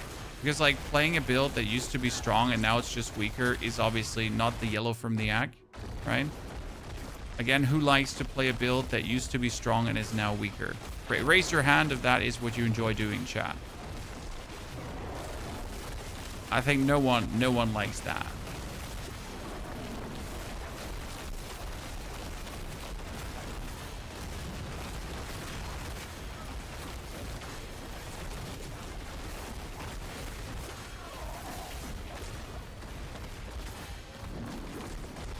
Run down to clear this one here.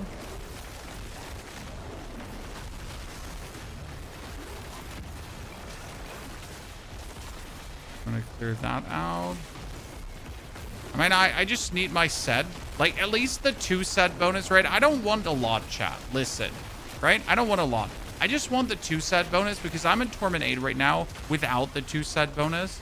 So I think that's not a lot to ask for, correct? Doesn't Torment 11 have a higher drop rate than Torment 10? No, it doesn't. That is a fluke. So the item drop rates do not get higher after Torment 10. The only thing that goes higher is experience. So Torment 10 is the cutoff, where afterwards you're just not going to get better drops.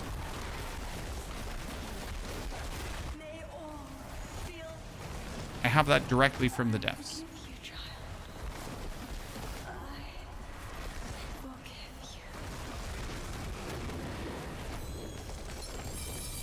you. Okay, let's see. Ladies and gentlemen, the first lightning, Storm Shepherd. Storm skills no longer cost spirit to cast. Casting a storm skill consumes all available spirit to increase storm skill damage by 0.5 per spirit consumed up to 2 seconds. 60 additional bonus stack up to not refresh. I think that is what we're looking for, right?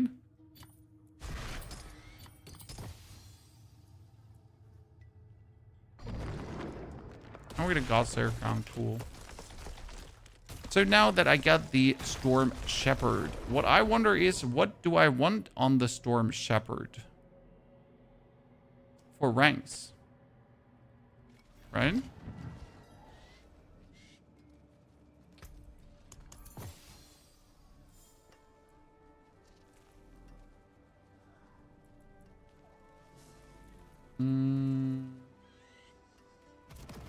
Probably lightning skill. What can I even get for ranks on that one? Storm skills. Yeah, I guess.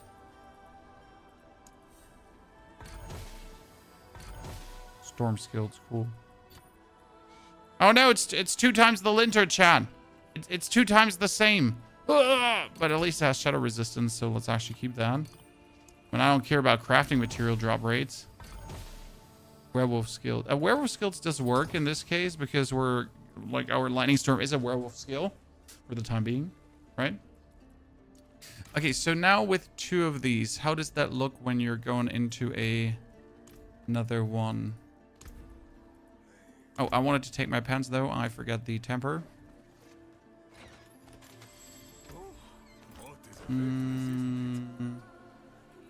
Defensive. We can't get the 4 with the stacks that are available here for me, then, you know, I don't have thingies to reset. So I need to stay with 3 now. But still 3 is still 30% bonus damage, right? So it's to have or not to have. What is my Helltide Harvest as my war plan? It makes no difference killing endgame bosses on tier 10 or tier 12 other than XP. Yes, that is correct.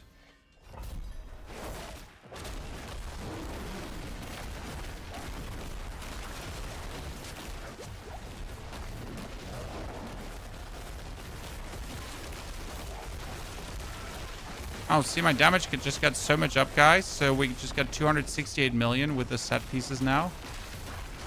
Cool.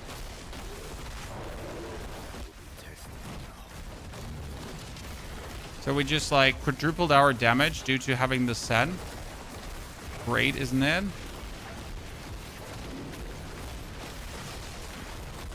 We still need the ferocity stacks because right now our lightning storm is hitting relatively slow.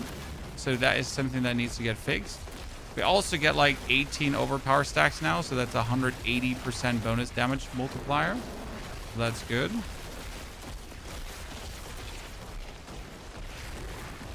know what the easiest thing would be? Trying to get like one of my 2 rings in Mythic, right? I think that would be one of the biggest damage increases I can get. I just wonder which one do I want to have in Mythic, right? Do I rather want to have the Getham's Birthright? I don't want in Mythic. Do I want the Unsung Aesthetic Wraps? Probably not as well. So I want the Might of the Urzin, right? Because the Might of the Urzin gives me damage per resolve, and that's 13%. And if that 13% goes up to 16% per, I think that's actually quite good. Not like a little bit good. I think that's actually quite good, right?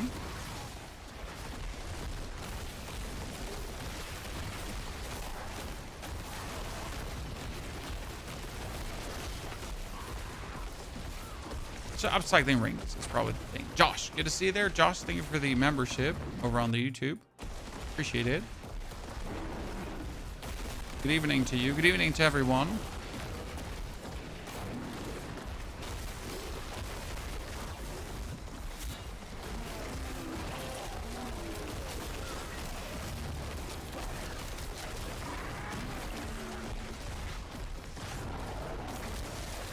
Did you get to the cow level without the ridiculous grind? I still haven't been to the cow level. I could just simply not be bothered to actually do it. 322 million. Chat, we're almost at the billions. Our 3-hour-old character is moving. Getting there really nice and quick. 460 million. I've seen it. Don't deny it. 2 pieces of my set, chat. 2 pieces. We need more. And with 4 pieces, we can instantly do triple damage. That's the crazy part. And like, if you use the lightning storm snapshot trick, you can upgrade that damage to like that triple damage you can have permanent.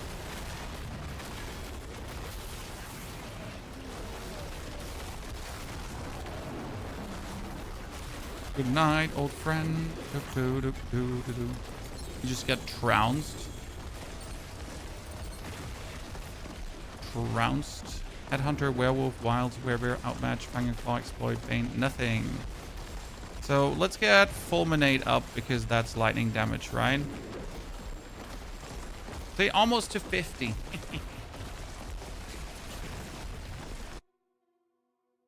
Side of bar, get to see there.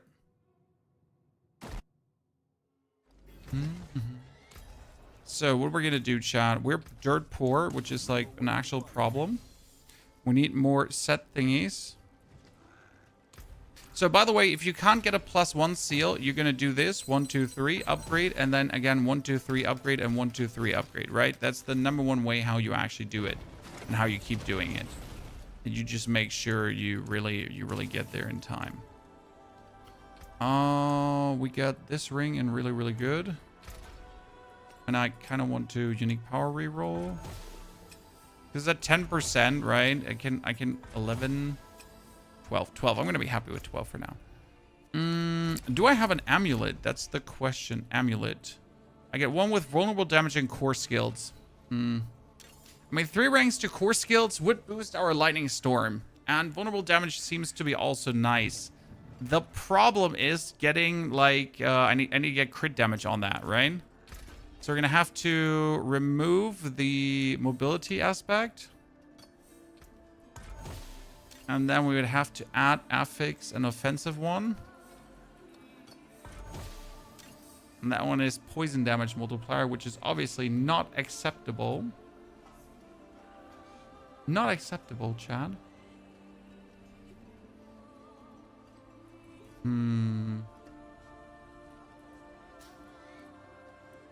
Let's add another one. Let's see what that is. That is critical strike damage. Okay,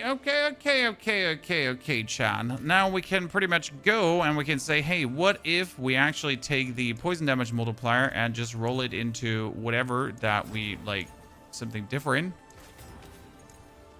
An all damage multiplier, for example, for now. And we still have to probably roll around on this amulet, but I kind of like what we have there. We need the aspect of inner calm on that one, really? I guess against the boss we would just stand still, that's true. And we could just walk into enemies. Not sure how I'm feeling about that. Have to look into this.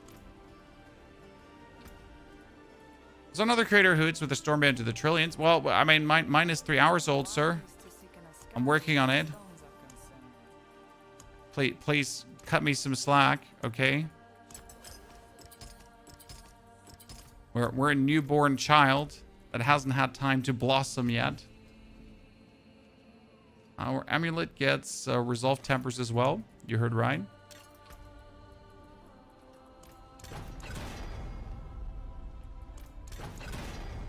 Come on, +4. +4. +4.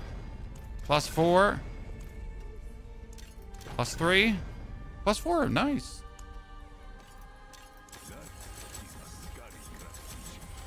I am almost out of money, Chan. Okay, so that was the last money I had for now. But we got a new amulet, and that one is actually telling, right? That's really interesting.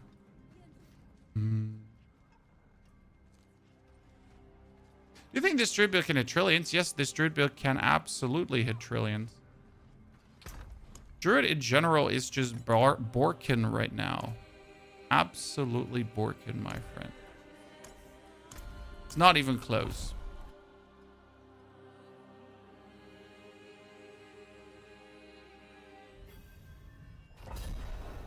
Steve, I can use Arc Druid. Okay. What is I'm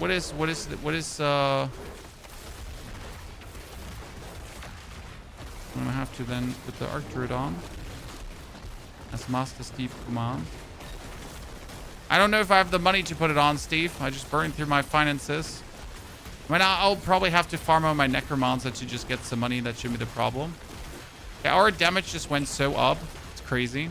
That's why I like the Horadric cube crafting, right? It's so much fun. I've been always like a big sucker for it.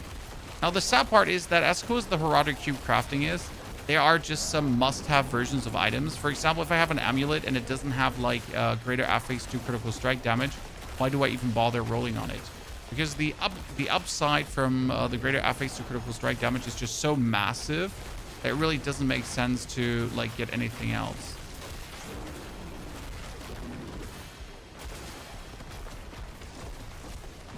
The bug is it gives both its 4 multis and a 60 base multi-top, which shouldn't happen. So what you're saying is that Arc Druid is absolutely insane and super evil bug abuse, and if you're not playing it, you're just an idiot. I see. Plays really well, Steve, by the way, chat. And also in the chat, Mr. Steve is the man who recommended me to play this. He's like, Pony, this is so cool. You need to do this. And I was like, Steve, you're right. So here we are, enjoying ourselves. Way more than we would have had with a wolf form.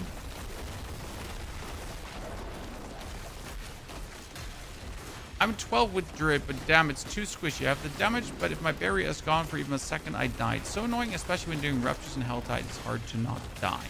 Maybe you should try to get more max life. Just spitballing here. It's usually like max life issues, right? Just get more of it. Just get greater affix max life, and things get fixed usually. Grand Jewels too. Could be helping you. I mean, I'm not sure. Like, I'm obviously not squishy, but I'm also only in tier 8, so that's that, right?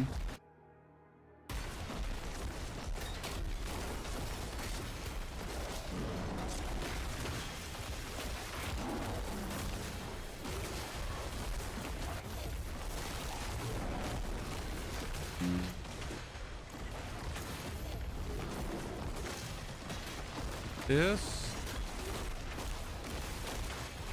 Put the aspect of the Arc Druid as Steve recommended. Let's see what he has.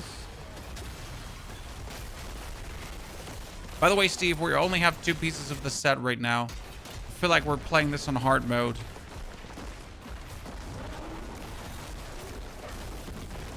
I have devoured many. How will you More pieces of the set, please.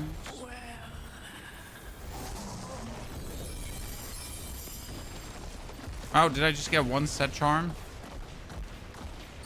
It feels like I got robbed.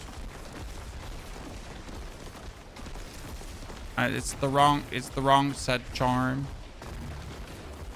But I guess I can put it on, and then taking or dealing damage in Werebear form grants 1 stack of Stoicism, 2 while Berserking, which increases your damage up to 3%, stacks up to 40 times, and lasts 15 seconds. So I guess, worst case scenario, I'll just take this for the time being.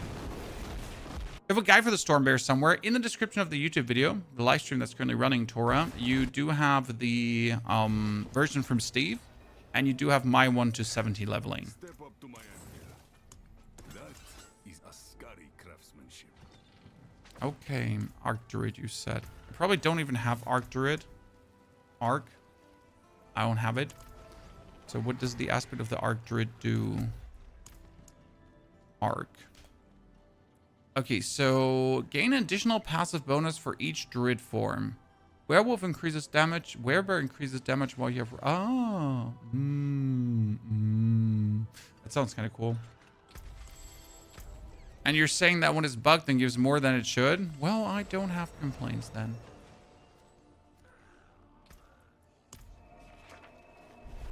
Oh, Helltide is up for 2 more minutes. The problem is that we have like nothing going on. Okay, let's just do one of these for the YOLOs. I mean, the problem is that I cannot guarantee a gold reserve. I just want to see. Also, I need to kill Astaroth anyways for a Dirge of Iridia, so there's that. Oh, I went Werebear. I made a mistake, Chad. I went Werebear without triggering my thing. It's fine. I'm fast. That's like the funny part. Even if you muck it up, you're still a Stormstrike bear. Right? You're like, even if you forget to like activate your Lightning Storm before, you're essentially a Stormstrike bear.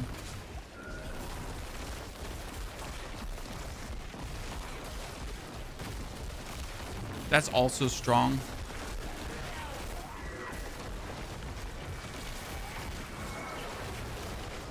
Do that all the time because you're bad. That's fine. That's fine. At least I'm not the only one.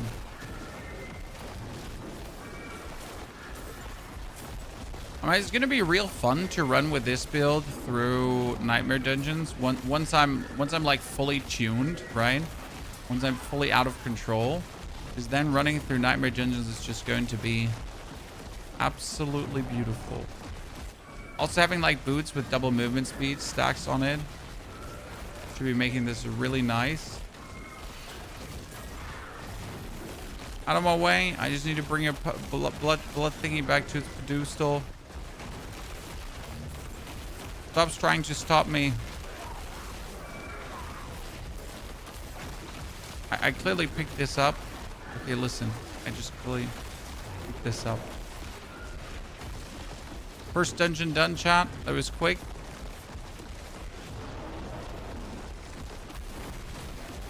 Hello, Mr. Blood Bishop. Goodbye, Mr. Blood Bishop. Oh, there was 1 billion damage, chat. I saw it. Nice sewer. So, Steve, how do we freeze enemies for the Azure Wrath? Is it only over our set charms, giving us a lucky hit chance to freeze?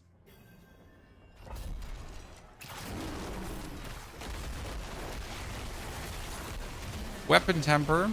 Okay. Huh.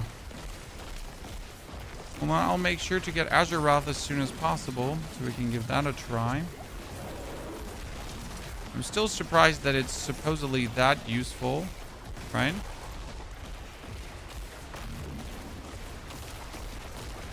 Tool Rune seems too complicated. I mean, considering you have a Lightning Storm slashing down with like insane attack speed down the line. I don't have insane attack speed right now because I consistently forget to do the attack speed juicing on it. See, like, this is the attack speed up now. Like, you notice the difference, right? So I used my wolves before to get the bonus attack speed. And now that bonus attack speed will persist for the whole duration of the Lightning Storm. So unless I actually run out of mana, this will be forever up. But I can't actually run out of mana, so this is forever up. Use Mjolnir Ring. You don't use Cataclysm. No Mjolnir Ring.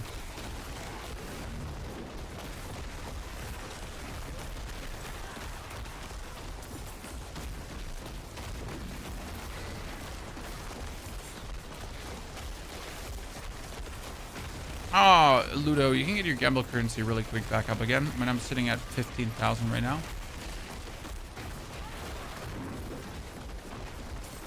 Come into Unique. Yeah, I'm probably going to do come into Unique for Azure Wrath.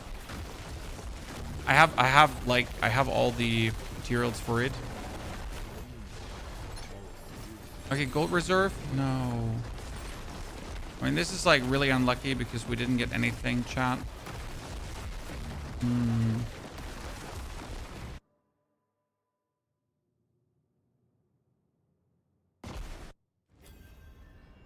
Okay, send your wolves in first, right? Have them hit. Then activate your lightning. But you have to send in your wolves first. So your lightning gets the attack speed from the wolves. And I don't think I got the attack speed from the wolves right now.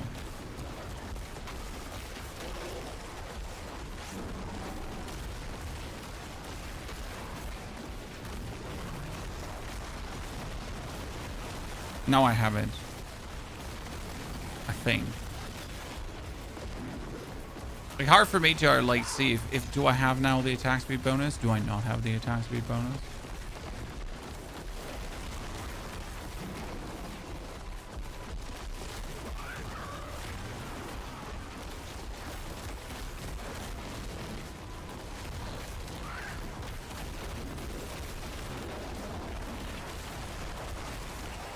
Where's the third one?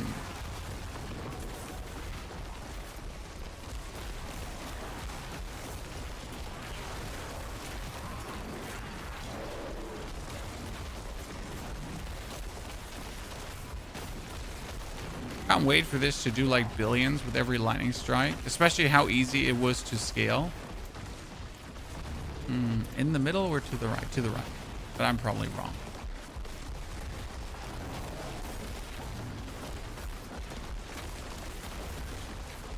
There's no indicator if the wolf thingy is triggered, right? That's like a problem because like when the wolves trigger, you don't get like anything in your skill bar. So you don't actually know if your wolf's now triggered. And the only way how you know if the wolf triggered is if your attacks are faster.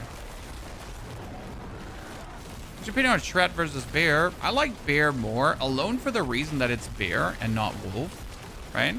But I also believe that the Bear is going to be tankier. And let's be fair, what does the casual player struggle with? He doesn't struggle dealing damage. Dealing damage is relatively simple. Getting more damage is always simple. But at some point, being more defensive is actually where it can get tricky. So I decided to go for this version rather than the Wolf version because I wanted to be tankier.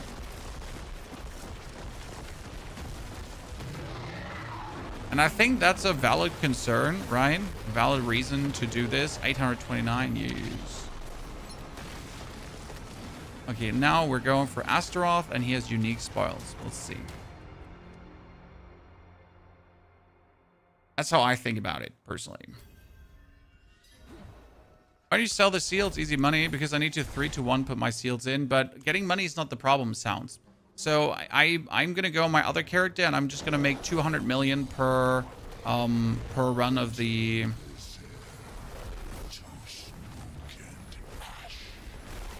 Per run of the. Oh, billions, chat, billions. So every single run here of a Nightmare Dungeon escalation is going to give me like 200 to 300 million.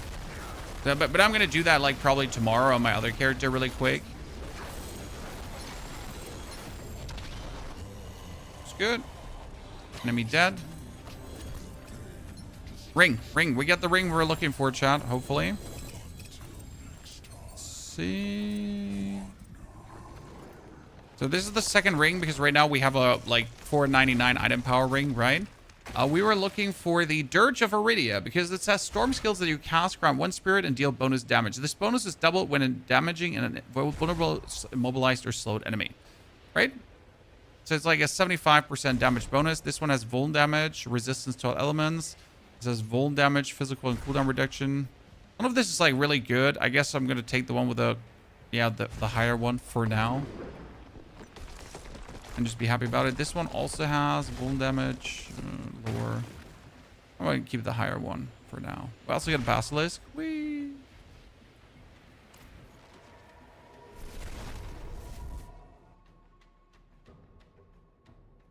I recommend vendoring mythic seals, but I only have 2, Steve. I only have 2.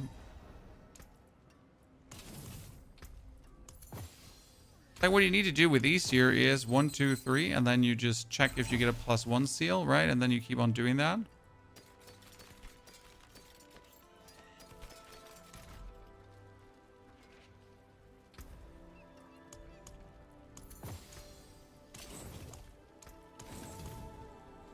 So we got our 2 good rings now. For now. Pretty good. Oh yeah, you can do this with a 900 ancestral ring, absolutely. I just hadn't bothered yet. This is a glove, yeah. When I get many other things, I gotta get first pretty much before I can even care about other things, right? So we still have to get our, like, I'm pretty much running like one single glyph. I don't have the other glyphs yet. I mean, I could just put the other glyphs in just to have something in, right? But I usually don't want to bother with that. Still have to like put also points in here, but I haven't done that yet. See, like I haven't even gone for this.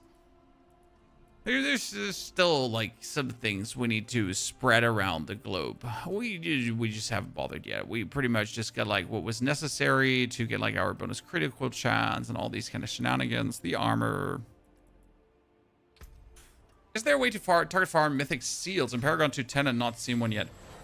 No, but they simply drop more often. Like just get at least Torment 10. I think Torment 10 it is, because in Torment 10 mythic seals start dropping more often. Yeah, so here, as soon as you're Torment 10, you're just going to see them drop more often, more likely. And I do believe that makes a huge difference when you actually do that.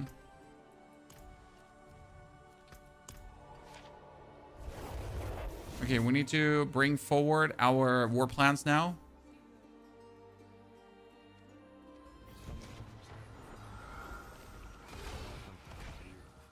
That's probably what we're gonna do tomorrow, chat. Bring forward the war plans. Oh god, I did it again, chat.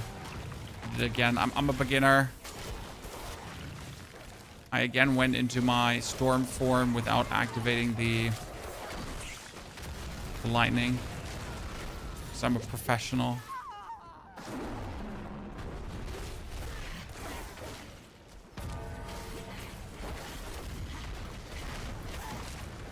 This is, by the way, the first time I start seeing more people. Like, I haven't actually seen other people in quite a while in my forays through the game.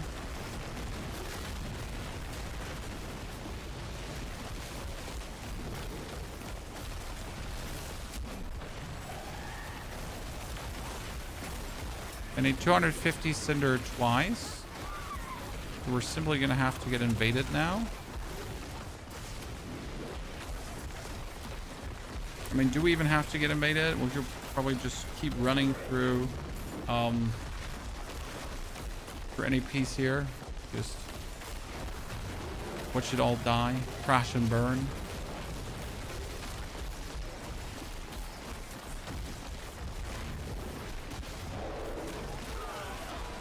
The only problem you have is they have to run over enemies. They can't project your lightning storm outwards, right? Which means like we gotta wait here and do like this extra rotation to pick up these cinders, right? Otherwise my character won't even pick up this cinder.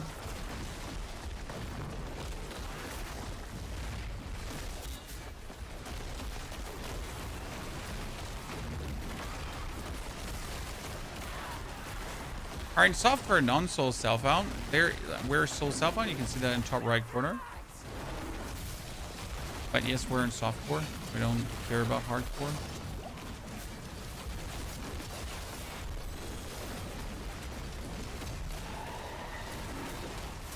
Tuning prison, I'll take it.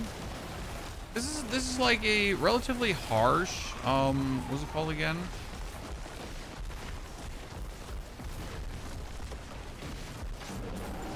I don't want to go on my horse because my character's just moving like fast enough. But I would like to ride over the locations where the hellworms are. Oh, my favorite helltide is up. This top right corner is my favorite helltide. It has like some of the best spawns for everything, pretty much. I'm just trying to teleport out of here. Okay, listen, uncool. Please just let me teleport out.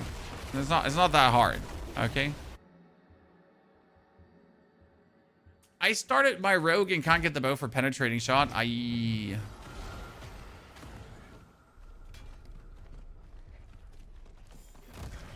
really don't like the war plans being only one character. Might as well not give Paragon points then. Two complete different things.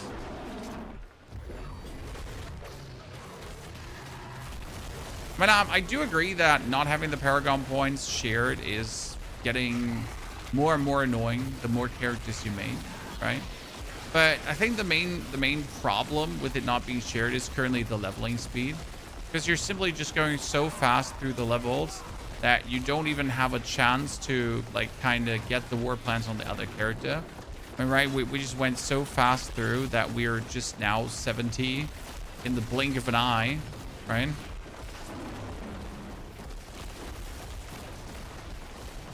Is this better than Whirlwind Barb? I couldn't tell you if it's better. I think it's vastly cooler because it's not Whirlwind Barb, you know? Due to the virtue of not being Whirlwind Barb is already cooler. Just let me check my notes. It's not Whirlwind Barb.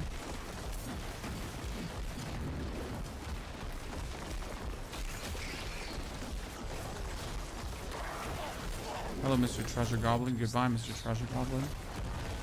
I just got a sword. It's not Azure Wrath. Someone just wrote right a renote away from here. There's someone trying to steal my... what was it called again, Chad? Someone is trying to steal my Hellworm. I need more movement speed boots. I mean, my boots have like 22 movement speed tempered on, right? But they don't actually have movement speed. So I think I need a greater affix movement speed boots for this. This looks stupid. I love it. Yes. Yes, my friend. The answer is yes.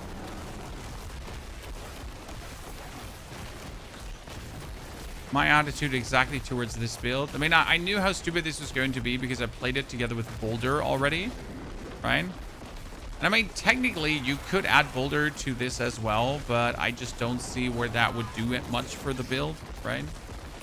But technically, you could. It would just, like, eat up your resource even faster.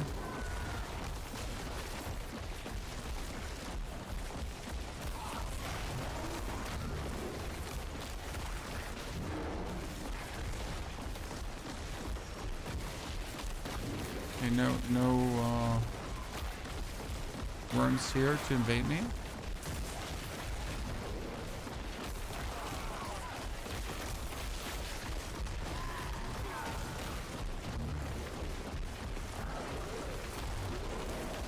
Hello, Mr. Hellworm. Where are you right now? And when I play in the morning, chat, I never have people taking away my Hellworms. So this is definitely a problem of playing right now. Because people never take them. Can you please explain the skill rotation? Okay, so it's very simple. You have to activate your doggies, so you get the attack speed bonus from using your doggies. Then you toggle on the lightning storm with that bonus attack speed because the attack speed gets snapshotted on. See, right now I don't have the attack speed bonus. So I'm going to turn lightning storm off, send my doggies in again, then turn lightning storm on, and now I have the attack speed bonus. And it's going to stay like for the whole duration of it.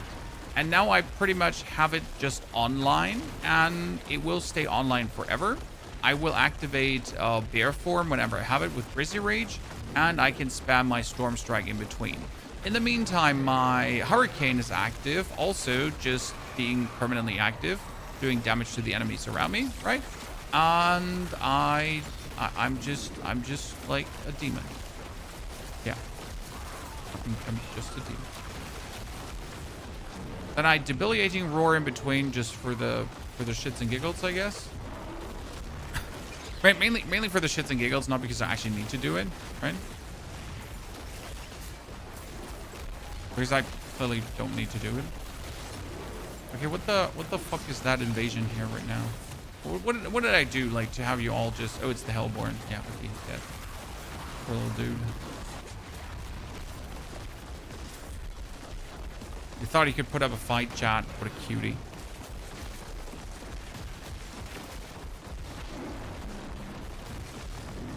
You don't need debilitating roar, but I just like to do it. Steve, don't tell me what I can and can't do. Not my real dad. Just my druid stepdad.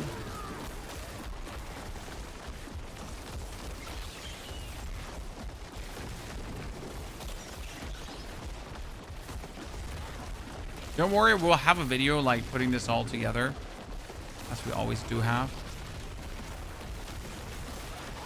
Stop attacking me. I'm just trying to open this chest. Stop attacking me. Stop attacking. This is not frustrating at all. When you're just trying to open a chest. Okay, I should go for another 250 chest, but I probably don't want to. My hurricane is off though. No, my hurricane is on. My golden border means on. I was told that golden border means on.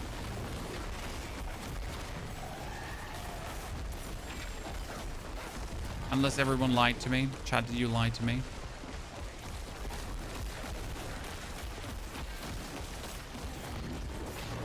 See, now it's off. Now it's on. There you go.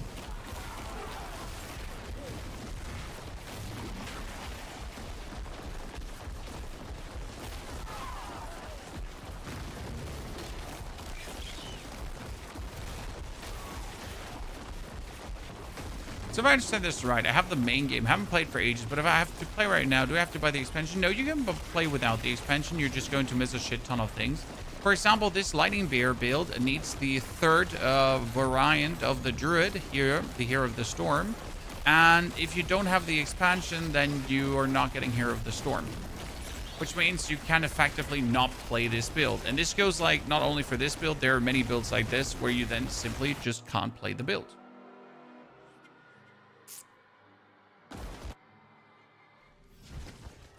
Right? I know that sounds shitty. What, Blizzard? Could they ever do this? Yes, they could. And yes, they did. It is done. And yes, it's a dig move. I think it's a dig move. Ginormous dig move. But not in a good case, kind of. Like, right? So again, send your wolfies in. Turn that one on. Roar. Storm. And then go. Whee! I mean, I don't know why we're still doing, like, Torment 8 and not, like, higher Torment. We could probably jump into Torment 10 here right now. Because we're doing billions of damage already, so it's pretty good. But it's low billions, so we're still kind of chill about it. As the build so far, really nice. I'm just missing tons of aspects. So, for example, we don't have the aspect for ferocity stacks.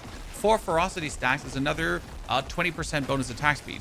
Then together with the attack speed of the wolves, you pretty much get the ferocity stacks, you get the attack speed of the wolves, and then you're going to have your lightning storm do 60% bonus attack speed forever, like during its whole cast. So you pretty much do this at the start of the dungeon, and then you're just good to go, and you don't even have to care anymore, right?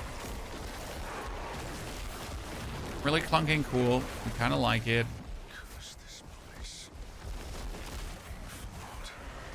And since your lightning storm never runs out, you just keep keeping on.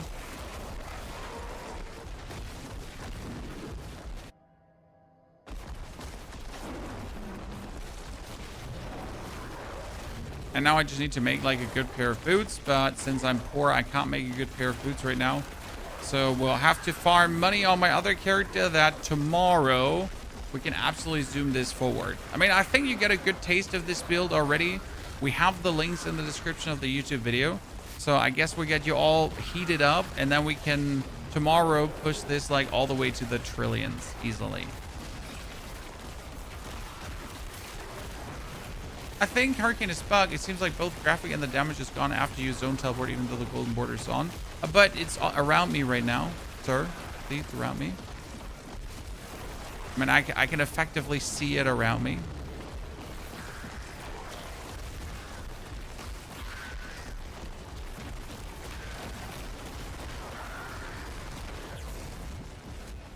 It's not every time gone. Yes, so it's sometimes bug. The best kind of bug that you can't reproduce. No, the best kind of bug. The kind of bug where you can't reproduce the error and you just have to live with it existing. Yay. You know what we also can get tomorrow? The full goddamn effing set, chat, because we only have 2 set pieces. But I'm currently asking myself, it says storm skills no longer cost spirit to cast. Casting a storm skill consumes all available spirit to increase storm skills damage, right? But what I wonder is, how do we even then keep casting storm skill continuously?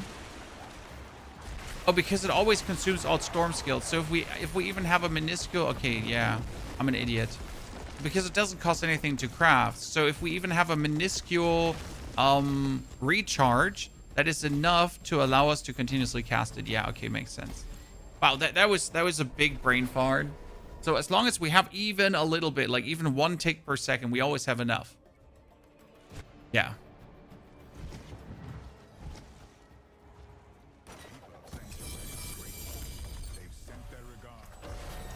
Okay, still no set charms. I mean, like the wrong ones, I guess. Here, let's see. 1, 2, 3. Not a storm set. There's nature magic damage skills. That works. 1, 2, 3. Not a storm set. That's werebear skills. Don't need that. 1, 2, 3. Not a storm set. Wow. Okay, like, that's not fine. Really? Not a single one? Wow. Robbery. Robbery, chat. Okay, what we're gonna do here right now. We got this one up, so we get the Heart of Stone. That's insane. I love it. By the way, ground amount of salvage. This is not ground amount of salvage. This is ground amount of up to side. But salvage can actually get you Resplendent Sparks, in case you didn't know this. Ooh, I want these large amount of dungeon keys. But I would have to do a Big Helltide. Pit, Big Helltide, Talisman items, double pit. Yeah. And that is the war plan we're gonna do tomorrow, chat, I'd say. Seems reasonable, seems reasonable. So thank you very much for coming tonight. I hope you enjoyed this. Again, we got the guide from Steve here. This one explains how everything is going. You will get a video on this, don't worry. We will also put this on MOBA over with a credit for Steve because he inspired us. We have a MOBA already up in the description of the video for the 1 to 70 build. I only have to change the ultimate right now because we did do a different thing here. So we did actually use Petrify for leveling instead of the Raven. So we can actually kick the Raven out here, right? And we could put everything into Petrify because Petrify actually worked out reasonably well. I gotta say, that was a good one, especially when you go for the Fortify with the Spirit and then you go for the Werebear into the, here, Greater Petrify. So, I'm done for now. Thank you for coming. Hope you had a great time. And I'll see you tomorrow morning because we'll have a stream there too. But take care and see you then.